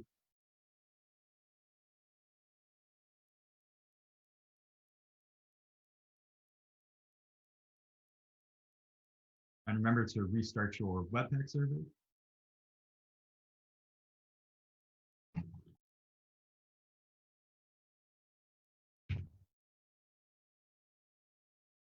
All right, looks like we're ready for stage two. I don't see any questions, and so let's go ahead and get started. The first thing we need to do right over here with stage 2, we're defining a bunch of different functional components and we're adding support for functional types. Right now, we just have JSX snippets that can be compiled down and rendered to the virtual DOM, but no form of actual interactivity. And so the first thing that we need to do is add a children.flat method. Now, essentially what children.flat does is it'll take in all the different array parameters and whatever weird tree that we might have from children and put it out into one coagulate, I forget the word. Yeah, it'll put it out into one specific array of children and not one big tree. That makes everything easier, not just for reconciliation, but also for rendering. And so we'll see right over here that as soon as we start to define some more complex logic, that's going to start to aid us. And so yeah, let's go ahead and just define a really simple functional component right over here.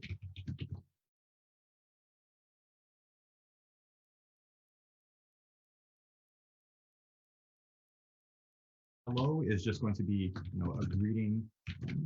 That can be something that takes in a name. That's pretty much it, right? We can include that in our root app.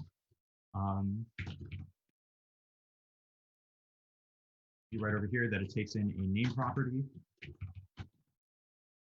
Okay, to add your name right over there. Now, we can see that it compiles successfully, but what else does it really do? Well, if we reload this page, you can see that we're back at the errors that we started off from before, right? In this case, we have a new one. Cell.indexOf is not a function. But to really dig deeper into what this error means, we have to look at the stack trace or whatever things have been rendered out from before. In this case, we've rendered out, the div, and we've seen all of our different, arrays. But the thing over here is that instead of compiling down to a specific element, because this, because this specific, hello or this specific hello JSX element isn't a core virtual DOM thing, or it isn't, a static a static element, it's a function. Our create element function doesn't really know what to do with it. Remember, it can only take in, stable types. And so whenever we have something like a function, it doesn't really know what to do with it. And so that being said, let's go ahead and start defining logic for functions. I'm going to save like all of us a little bit of time, and because I'm a little bit of a lazy developer, you shouldn't do this in actuality, but go ahead and change the type signature for type to any, purely because we're going to be defining class components in the next section. So let's go ahead and define the logic for functional components. First thing we should do is check if the type of type is a function. Then we can go ahead and just run that function. And so that's pretty much it. As soon as we do that, we can start to do all sorts of really, really interesting behavior. Looks like I'm running into an ESLint error. Don't mind that. Yeah, in any case, as soon as we run this, we can see that our functional component works. But flattening actually, or that adding that dot flat property from before does something a little bit more interesting as well. It opens up the opportunity for looping. Right, so let's go ahead and add, a break right over here, and let's run what's known as, an array map, an array map operation in React. We can define an array and say something like A and B, or A and N in this case. We can map over all these different things and return p tags for all of them.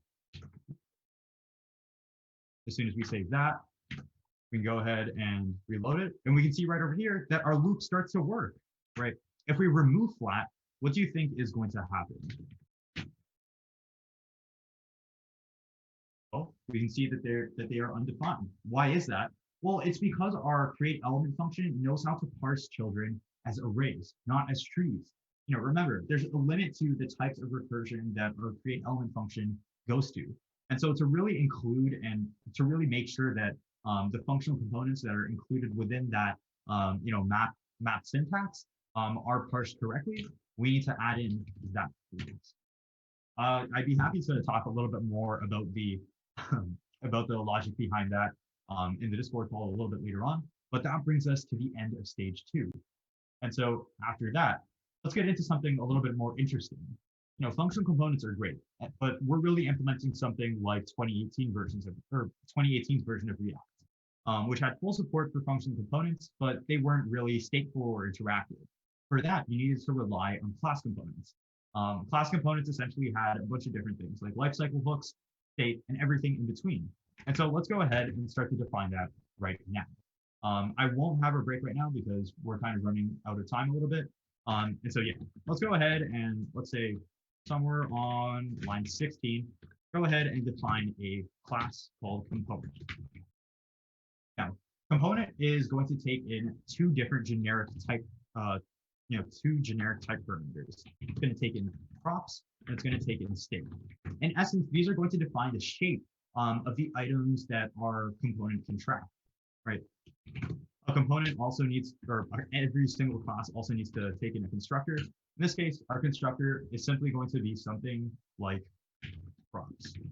Now, constructor can be whatever you want it to be, but in this case, as we start to use this component a little bit later on, you'll understand why using a setup logic in a constructor is so efficient.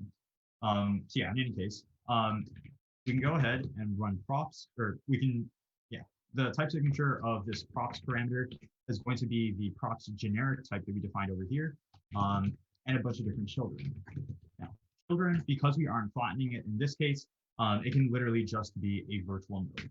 We also need to define all the different things, or all the different fields, all the different fields that this specific class has. And so, let's say that, we want to track this component state. Remember, in React, when you're using a class component, you might access the state using something like this.state, right? Then you might also want to track all the different props, right? Remember, all of these are different references. All of these are different references to these generic type parameters that we used. But finally, we also need an ability to differentiate between a function, which is an object, and a class, which is another object. And so in these specific instances where components are defined, we're going to need some form of a unique identifier to tell our type of function that we are in fact dealing with a class component. And so let's go ahead and define something a little bit unique. Let's do 2 underscores and say is box class component. And we can say that that is a Boolean. Now, in our constructor, what do we do with props? Well, we can actually go ahead and define props to be the value that's passed in as this constructor. And so with that, let's go ahead and write out all the different things that a class component can also have, right? We need some form of a component did mount lifecycle hook. You can leave these empty for now, purely because we're going to be implementing them a little bit later on. We also need some form of a set state function. Now, set state is interesting because it takes in what's known as a partial type.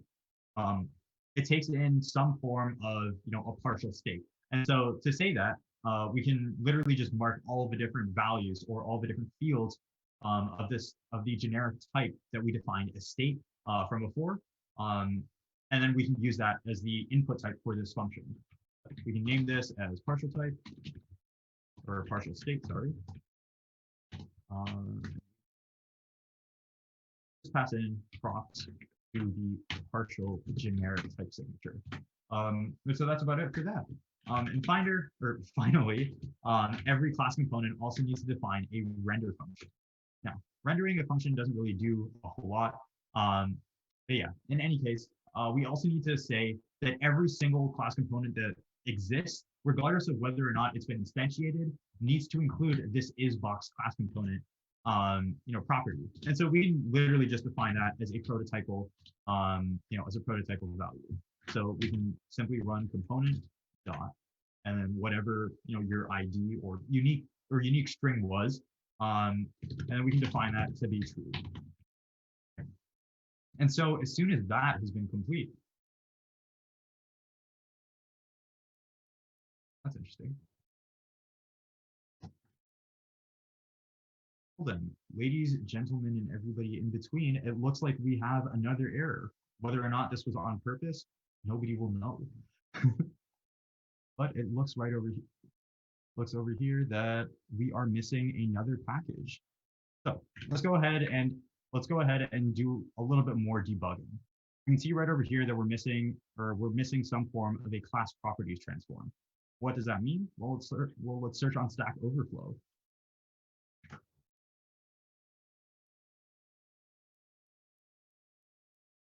In the meantime, I'd like to hear some of your guesses for what this error might actually mean.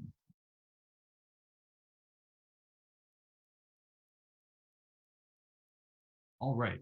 Well, totally okay if you couldn't guess that. In essence, what it does is, class properties transform, all that it does is it's a Babel plugin that changes the way that, class properties are transformed for TypeScript, right? And so, to actually add a specific, Babel plugin, we can literally just run, the component that's, or the command that's given over here. Now, all this has been fixed in, the stage 3, the stage 3 section of Box. But just in case you're keen to get a closer look at, whatever, is kind of plaguing us right now, feel free to follow along in this case. Now that we've included and now that we've updated a new Babel plugin, we also need to include this in our Babel configuration file. And so to do that, we simply need to add this to our big plugins library. Type in Babel plugin, form.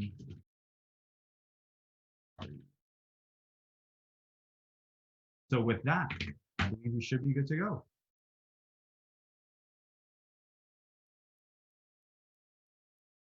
And with a look at that, we have finally compiled successfully.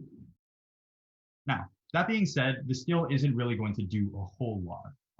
And so we need to keep on defining all the different functionality for class components. Right, now that we have this one specific type all completely finished, let's go ahead and define, a really simple count example.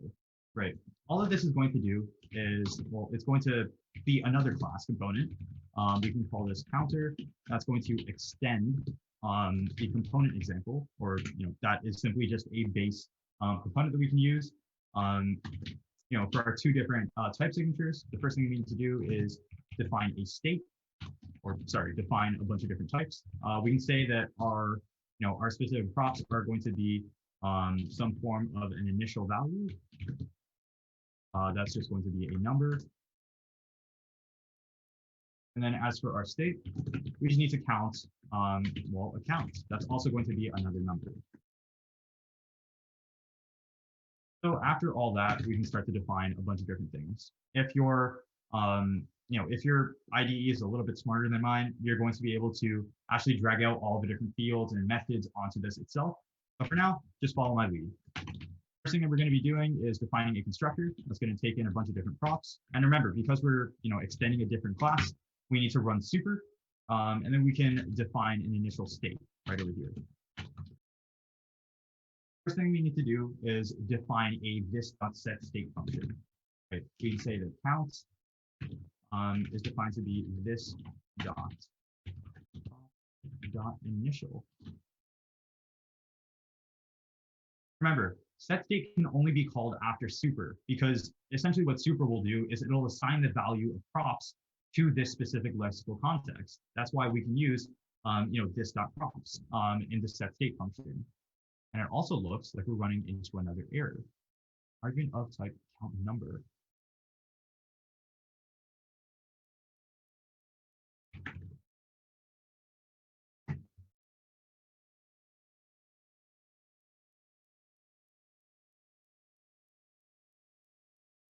Good deal.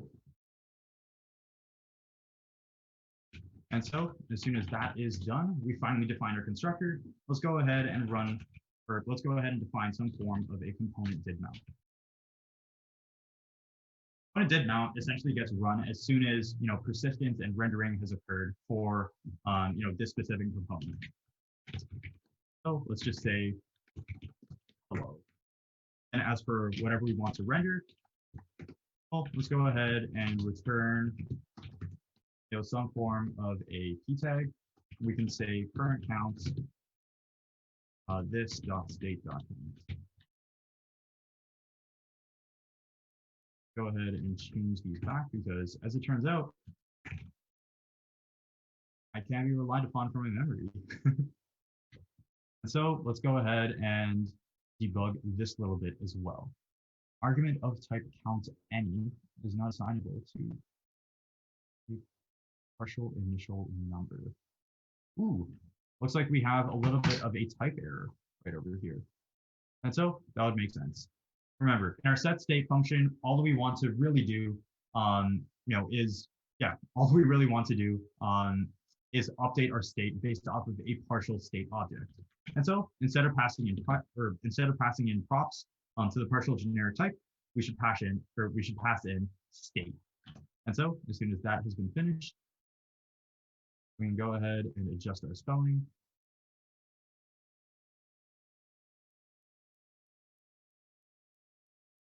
Ignore that. Remember, this little red underline, that's an message error. That isn't something we need to worry about. And so as soon as that's done, we can include this in our, in our app, literally just adding in, account thing. We can say that the initial count we want this to be at is 32, and we're off to the races, right? Well, not exactly. If we head back over to our local host, we can see that we can't call a class as a function. Why is that? Well, it's because classes and functions have to be constructed differently from each other, right? And so in this case, we can try to, coerce and figure out what kind of rendering we should do based off of the type function. And so, to really understand how to render out, class components, we can do another, type, or another type check. So first thing we want to do is check if this type has an automatically defined prototype. If it does, then we can continue on to the next stage. We can see if this type has a prototype, and then also if it happens to have this specific field on it. Whatever that field is for you, make sure you paste it in after that specific dot. Then we want to go ahead and create an instance of that type because we're positive that it is a component. And then we can simply pass in the props to it. Remember, this is also why using a constructor for this specific thing is so efficient, purely because we only need to do it once. And then after that, we can simply run instance.render. And so as soon as that has been finished, we can see that it's been compiled successfully. And we still have an issue. What is that issue? Well, let's do a little bit more debugging, right?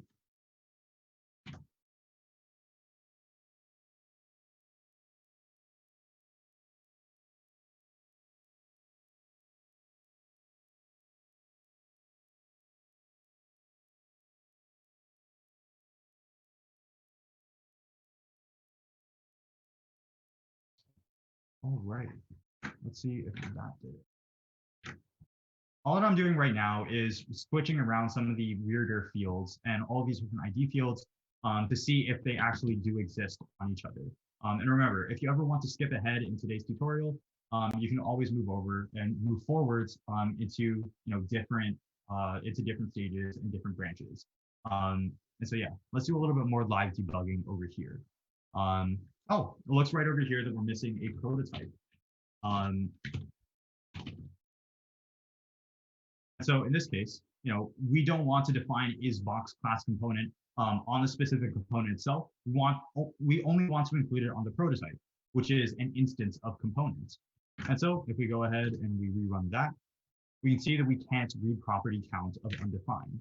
And why is that? Well, that's because we're running set state in the constructor when set state doesn't do anything. That's what leads me into stage 4 of today's example, or today's implementation of React, which is the updater function and just making sure that nodes actually work. And so let's go ahead and add some state functionality into into our app.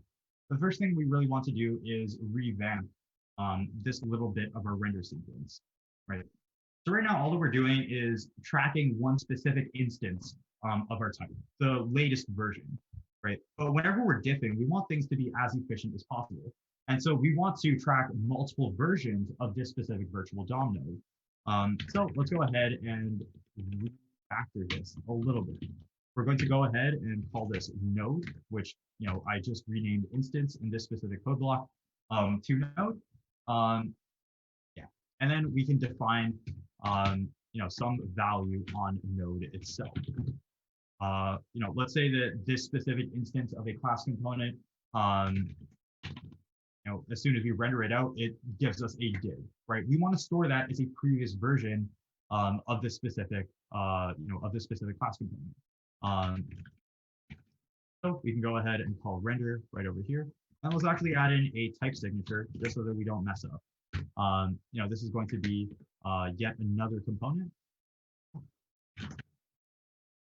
So, that being said, it looks like we're still having another type error. Why is that? Because we aren't passing in, or we aren't giving, or like we haven't defined what a node really is on this specific component. In this case, we can literally just add a type signature saying that a node on a component is simply just a virtual DOM node. And so from there, we want to go ahead and add in some more hook functionality. So we can actually start to literally use SnapDOM's hook features to add in some more interesting hooks. Every single time we've created or we've updated or mounted, whatever you want to call it, a specific component, we need to run the component did mount function. And so we can just run node.component did mount. That's going to give us everything that we need. Now, to make sure that hooks actually get called, we also need to update our reconcile function.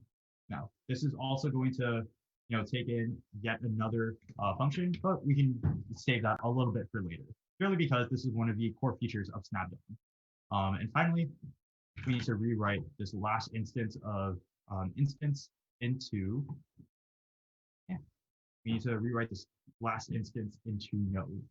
And so yeah, that is pretty much it. That's all of the fixes that we need to do to create element to make sure that we can have some form of updating and syntax creation sequence, right?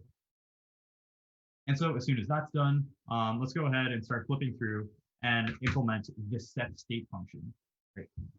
Remember, this has been empty for as long as we can tell, right? And so let's go ahead and define what the new state should be, right? In this case, we just want to use REST parameters or spread syntax to make sure that whatever we do is as optimal as possible. So we can say that we want to update this dot state with the partial state.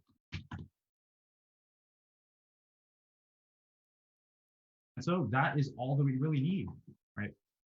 And finally, we need to run what's known as an updater function. Every single time that our set state function is called, we can pretty much plausibly confirm that the value or the view of what this specific component gets compiled down to should also change, right? That's one of the things that React is constantly listening for. And so as soon as every single component is changed, it's going to run what's known as a box.update function. And so it's just going to pass in like a reference to this specific component. To do this, let's go ahead and define this update function. Right. We can define it as something like this. Now, this implementation is going to differ a little bit from stage 4 in the repository, but it only differs by like 1 or 2 lines. So make sure you pay attention right over here. This is simply going to take in some form of a component. Instead of defining it as a component itself, we can also define it as just another element, which has, a node value on it that also corresponds with a virtual node. And then after that, we can start to run update on it. We can run, or we can call the old version of this node, component dot node. This is going to add a reference to the older version, and we can ask if this component is an instance of an actual component class. Then we need to run some custom logic over here. We can start to diff this by running. We can define something known as a new node, and yet again we can simply run components.render. Now, from there, we finally need to assign, component.new node or component like this component's node to this newer or older version. Right. To do this, we simply need to diff between this newer version of the view and the older version. To do that, we can actually just run component dot underscore node is equal to style. Remember, reconcile is essentially just our diffing function, and we can reconcile the difference between the old and the new node. And that is all that we need. Actually go through and add in some type signatures right over here, just so that TypeScript is satisfied. So let's add that to any, purely because I'm a little bit too lazy to add in default functionality. So yeah, that is in essence our updater and updating function. Now let's try to update counter, because this is going to be one of the final stages of today's episode. The next thing that we're going to be doing is implementing events. But for now, let's use all the different things that we've just implemented, and let's try to tie it together a little bit more cleanly. So in this case, in component did mount, all we really want to do, all that we want to do is simply run console.log below, right? If we go through right over here, we can see that nothing has changed, right? Purely because box.update is not a function, right? Why isn't it a function? Well, it's because we haven't added it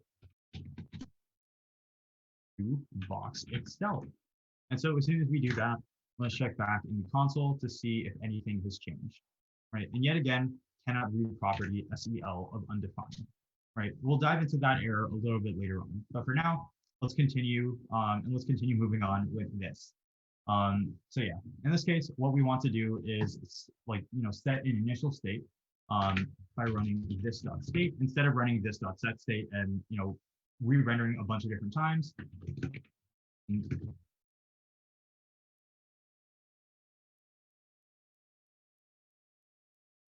So that should do it.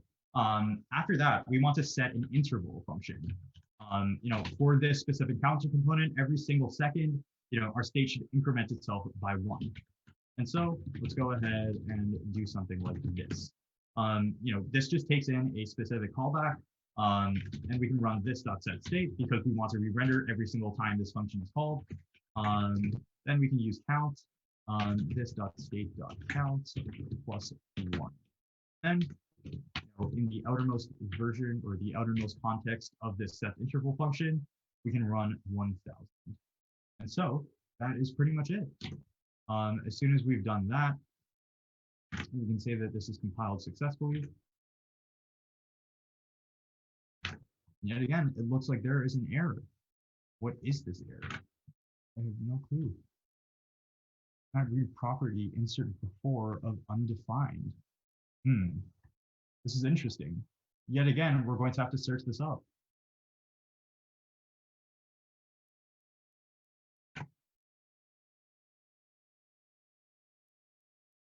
However, it looks like we're over time already. And so instead of searching things up, let's go ahead and literally just get ourselves over to the end of stage 4 for this specific thing. So I'm going to go ahead and run git checkout stage 4, or in this case, let's say the end of stage 4. But first, let's go ahead and save all of our different stuff.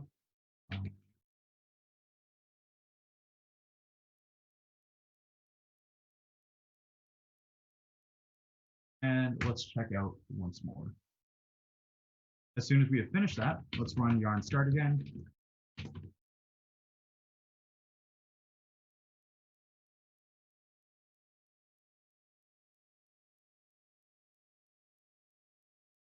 You're good to go. So as soon as that has been finished, we can see that our compilers looks like this version doesn't have our specific ports open on it again. So feel free to update your ports in webpack.dev.js if you decided to switch over to stage 4 once more. And as soon as that is finished, go ahead and restart the server. Let's wait for Webpack to compile. And we are good to go. Right over here, we can see that our count component is updating every single second, and we are good to go, right? All of our different, the code that we just wrote is a little bit different. If we go back to our index.html, we can see that our root is the exact same. But if we head on back over to something like app, right, we can see that the specific, like the specific arrays that we changed around are a little bit different. But that isn't the, that isn't the purpose of this last final stage. But before we move on to what the stage really is, which is implementing events, I want you to sit back and give yourself a little bit of a pat on the back, because you've just implemented pretty much the entirety of 2018 React in what, less than about an hour now. So yeah, that is a pretty monumental achievement. We've pretty much packaged up everything to do with React in about 115 lines of code, right? If you want to, the final stage is just implementing, a simple to-do app, but we don't really have a super long time frame for this. And so I'd like to end it as soon as we finish off this one last stage. But yeah, I'm super proud of everybody in this Twitch chat right now. This is a pretty monumental achievement. So yeah, I hope that you're feeling really happy with it. And so in any case, let's head on over to the very final stage. We are now entering stage 4, which is implementing events. This also happens to be by far the easiest, the easiest part of this. I mentioned something that's known as, SnapDOM hooks right over here. Essentially, SnapDOM exposes an API for, lifecycle hooks, right? In this case, we created one for, whenever a component is updated or mounted to the DOM, and we just run the component the component did mount function. But now all that we really need to do is define a bunch of different props that we can use. And so as soon as we've done that, and as soon as we've gone through all these different hooks, we can define 2 different types of props. Data props, that's going to just have a simple object, and we can define event props.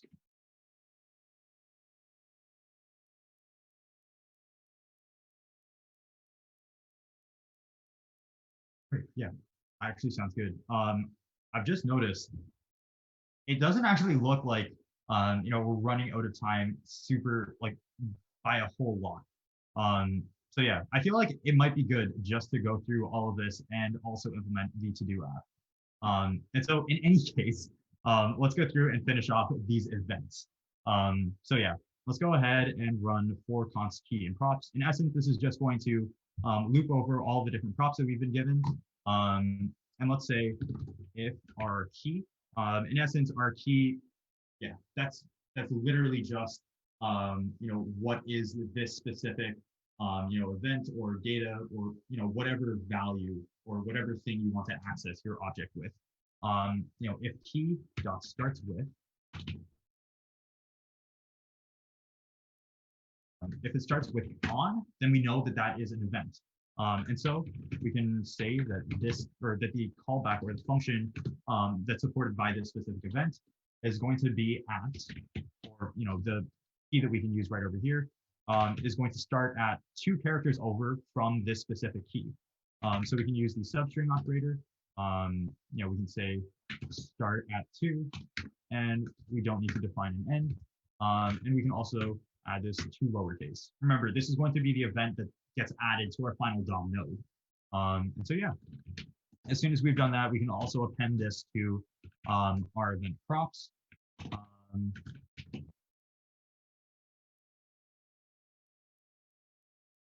And that is pretty much it. You might be wondering what we're doing right over here and why we're doing it, but I promise everything will make sense in a little bit.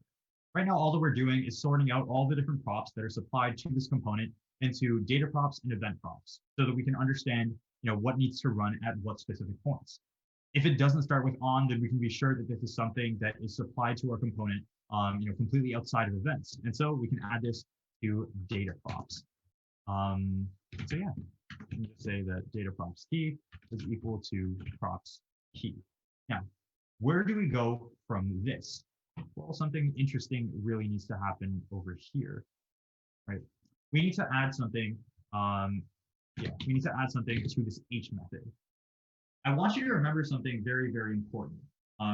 Now, the only thing that we're going to be adding, the difference between these data props and event props to is this final base H call function, right? And the reason that this is going to work for everything, including functional and class components, is because of the way that this create element function gets called.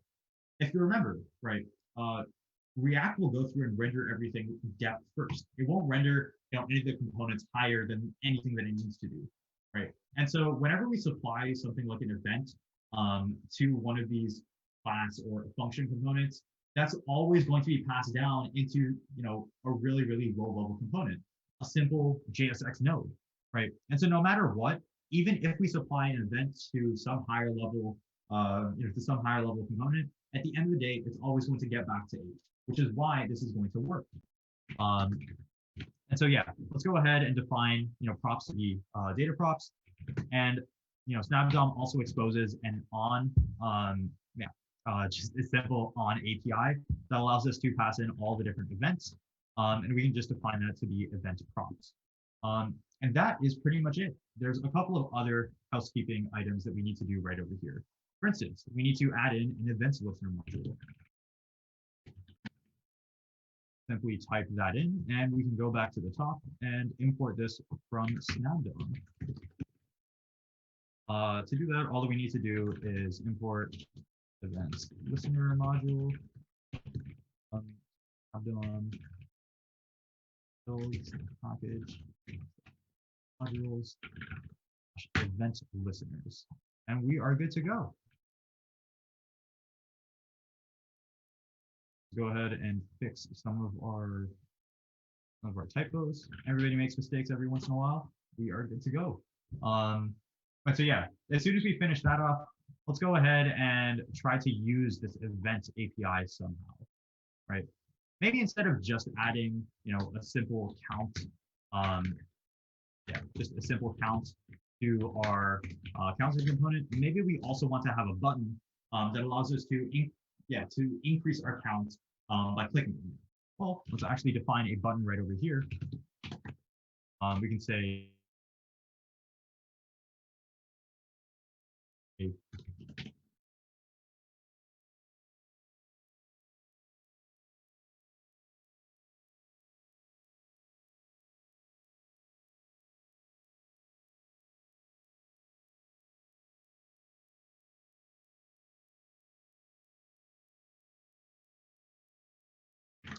we are back. Sweet.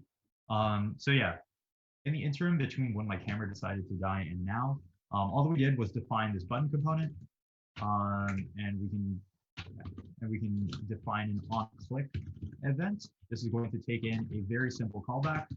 And remember, arrow functions don't form a left closure around that. So we're going to have access to this entire component from within these two different curly braces. And all that we need to do is run this.set state. This.state plus 1. Now, if we did everything correctly, all that we should do is reload, and we are good to go. If you see right over here, my hypothesis worked. Even though we supplied, an on-click function to our component, it still went down to the core JSX node of the button. And so the only really big place that we need to include these events are the lowest level H call itself. And so it actually works. If we increase counts every single time we click it, our count increases by 1. And so that is really the last and final big piece that we need to do before we start to implement something a little bit more interesting in this React flow. And so by this point, we have pretty much created, a complete copy of React 2018. And so, like I said before, this is a monumental achievement. I'm really, really happy for you guys. And for me, at least, this was a pretty magical moment when I first discovered that you could do stuff like this. React isn't really that, weird, or it isn't really that big monster of a code base that people try to make it out to be. At its core, it includes some very simple algorithms. And so, yeah, that being said, let's go through and implement a to-do list API or a to-do list app. To do that, let's go ahead and let me head back over to our final stage. And sorry, if it wasn't clear enough, we're finally done stage 5. Now we're entering stage 6, which is going to include, the actually building out a to-do app. So the first thing we need to do is include some form of a to-do input. A to-do input is simply just going to be what it sounds like. It's going to have, it's going to be a class component because we need to track state. And all that is going to do is, include an onSubmit function. This is, the first type parameter that we have to submit to component is a props. And so in this case, all that onSubmit is going to do is take in some form of a to-do title, which is just going to be a string. And it returns a void, which means that it doesn't do anything or it doesn't return anything. And so, yeah, that is pretty much everything that we need to do for the props. On the other hand, what do we need to track within this component itself? Well, we just want to track the value of this specific, of this specific input or this specific to do. Our constructor is going to be really simple yet again.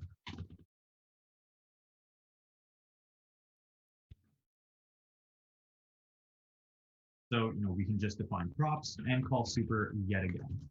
And remember, in constructor, this is also where we need to define our default props. So we can run this.state is equal to something like value and then an empty string. Purely because, we don't want any weird values to occur in our input before we've done anything. So let's go ahead and try to debug any of the errors that we have right over here. It looks like we have ESLint errors. ESLint is useless, and so we can safely ignore it. And so, yeah, let's go ahead and define our render function to see what this is actually going to compile down to in our DOM. We can run return. Now, because we need to have two different, JSX elements within this, which is, one big input and a button that, runs this.onSubmit. We need to wrap all of this inside of a div. We can include, in future episodes, maybe we might implement something like React hooks and React fragments. But for now, just using a simple straight up div will work fine. Now we need to define our inputs. This isn't going to be anything super weird. All we need to do is define an onChange prop. That's going to take in a couple of things. Just going to take in an event. That is simply going to take in an event. We need to run event prevent defaults. Prevent default, all that does is ensure that JavaScript doesn't do any wonky behavior. Well, it does a lot more than that, but that's essentially all that it does in layman's terms. And so as soon as we've done that, we need to run this.setState because we want this to automatically re-render every single time our input has changed. And we want to set our value to the value that's passed in as this event. So we can simply pass in e.target.value to access the value that's currently in the input. And finally, we want to bind the value of this input to the value of the state on this component. And so, yeah, let's go ahead and just simply run this.props.value. And so that is pretty much it.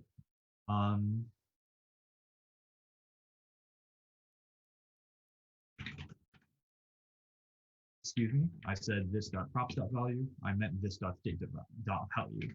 So now that that is finished, and it looks like we're ready to move on to the second really big component of this to-do input, which is the submit button. All that this button does is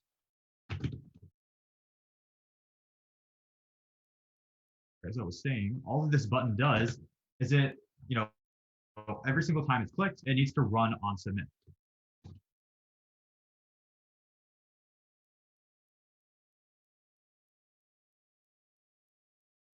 And again, we need to pass in another anonymous closure.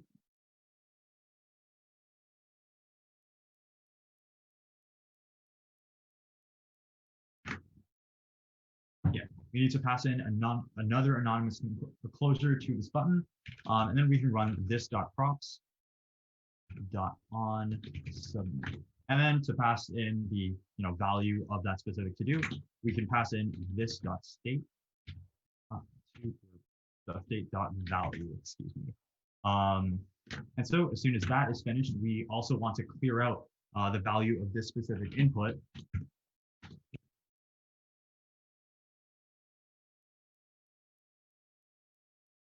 We also want to clear out the value of this specific input. So we can call this.setState and set it to an empty string yet again. And so that's pretty much all that we need to do for this specific to-do input. Now let's go ahead and define the actual bulk of this application, which is the actual to-dos component itself. Let's go ahead and define what a to-do actually looks like using something known as a TypeScript interface. The TypeScript interface simply defines the shape of an object. We can go ahead and name this interface to-do. That's going to include a completed field.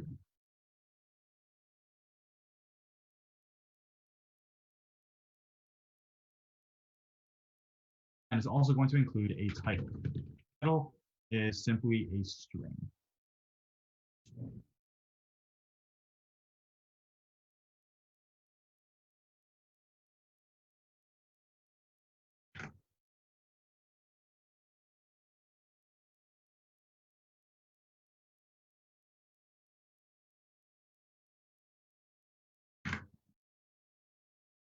All right. So now that we've defined to do, we can start to build a component around an array of these. So the first thing that we need to do is define what's known as a to-dos class. That's also going to extend a component. This isn't going to take in any props, so we can just use an empty object for this one specific thing. But it is going to have a specific state. And this state is just going to be an array of to-dos. In our constructor, it's pretty simple. Yet again, we take in props, supply them to the super call. And we need to set a default state. And from here, we can go ahead and define an onSubmit function. Yet again, we want to use the lexical closure context from this entire instance of a component, not just this specific one that's formed by this function. So in this case, we'll use an arrow function. And so in this case, we want to take in a to-do, which is a string. And then run this.setState on it.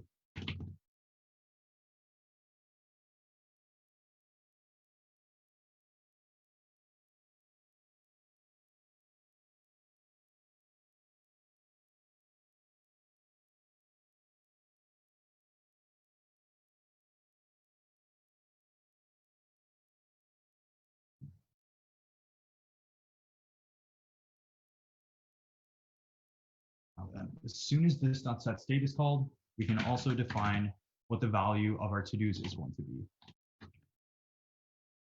Now remember, every single state mutation in React has to be immutable. And so we can simply run this.state.todos.concat. All the concat does is it takes in a specific array and it appends an item to the end of it, but it doesn't change the array itself. It only takes in the raw value of it, not a reference. So from here, you can create a new to-do by supplying a title and a completed value. By default, to-dos have to be incomplete. And with that, we now have all the tools that we need to define the view for this specific component. Go ahead and return one big JSX element. Yet again, because we're defining a complex compound JSX node, we're going to need to define all of this within a div. We can map over our different to-dos stored in state.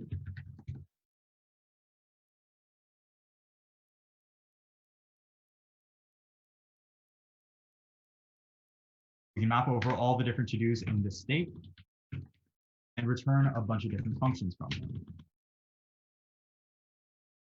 So in this case, we can return a specific p element. All of that's going to, all that we need to do with this is supply an onClick.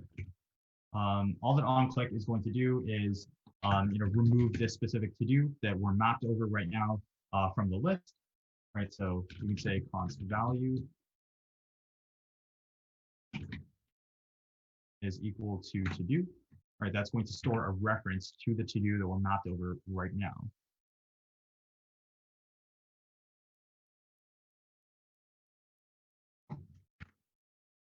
So as soon as we have this reference to a to-do, we can actually go ahead and filter through all the different to-dos to make sure that this specific to-do isn't stored within it.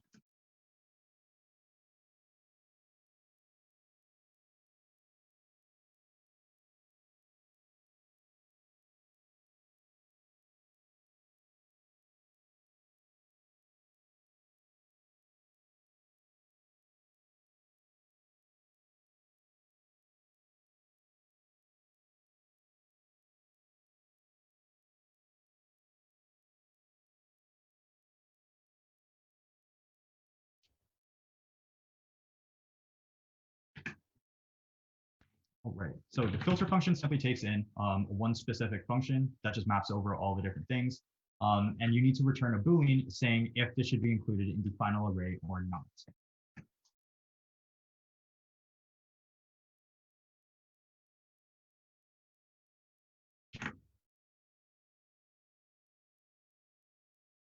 And so as soon as that has been finished, we can map over and see if this specific to-do that we're mapped over right now corresponds with a function or corresponds with a value in the to-dos array.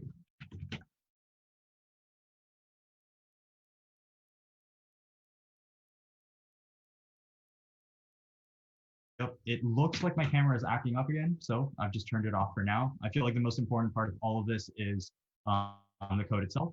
So yeah. Anyways, the final line of code that we need to add right over here is to-do.title.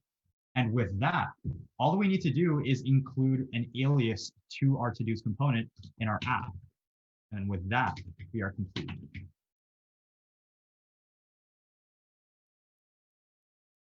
So let's go ahead and see if this compiles. It looks like it doesn't, and that is because we have an extra brace for some reason.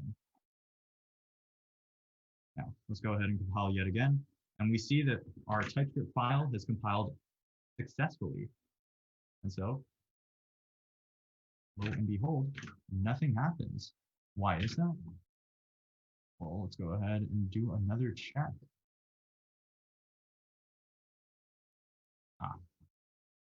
Well, looks like something interesting has happened here. We haven't actually supplied any to-dos. And in fact, we haven't included the to-do input. And so we need to submit, some form of an onSubmit function to to-do input. Remember, we can just pass in a reference to this.onSubmit because we were smart and we defined it beforehand. And so now that that is done and we reload, we are good to go. And so as soon as that's been done, we have a very, very simple to-do app functionality right over here. Very poignant to-do right over here. Finally finished that.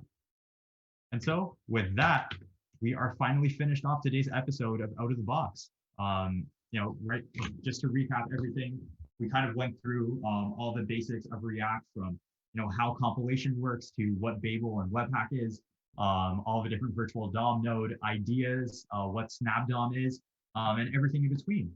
We implemented stuff like state and updater functions to events and prop and state management. And so, yeah, I am extremely happy to answer any questions you guys might have. It looks like we have one outstanding, anonymous question that hasn't been answered yet, which is, what would you do to make React better? I feel like the most important part of React isn't actually the library itself, it's the community around it. And so while I love React as a library and as a programming technique, I also believe that the community could also be improved in a number of meaningful ways. like there are a bunch, like a really major problem with React is this idea of fragmentation. There's just such a big ecosystem around it that a lot of people don't really know where to start, where to end, or what really to do. And so I really want to, focus on the idea of starter packs, right? Where people, one major project that they should do is contribute back to the community by creating, some form of like a bundle or, a starter pack that other people can use. And so kind of those like tiny meaningful shifts away from the norm and into the future of React are what I feel are going to like really change the community for the better.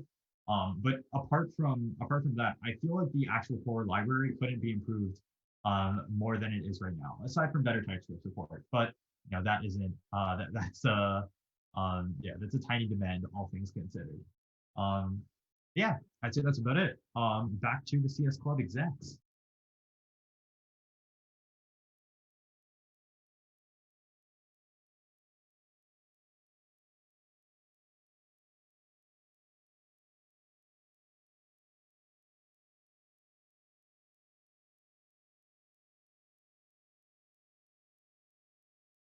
Great, thank you, Rishi. That was a very good presentation. I really liked how you put in some intentional bugs so we can learn the debugging process that comes with software engineering. So with Rishi's presentation done with the code along, you'll find this all uploaded on YouTube after the show. You can follow CSC through our socials on IG or UWCS Club. And you'll see these links, you'll see our YouTube links being posted in the chat right now. And you also can find Rishi. His website is rishi.cx. And stick around in the Discord afterwards. You can drop in, ask Rishi, have a conversation with him. He'll be here for the rest of the night. But anyways, we'll see you in the next Out of the Box.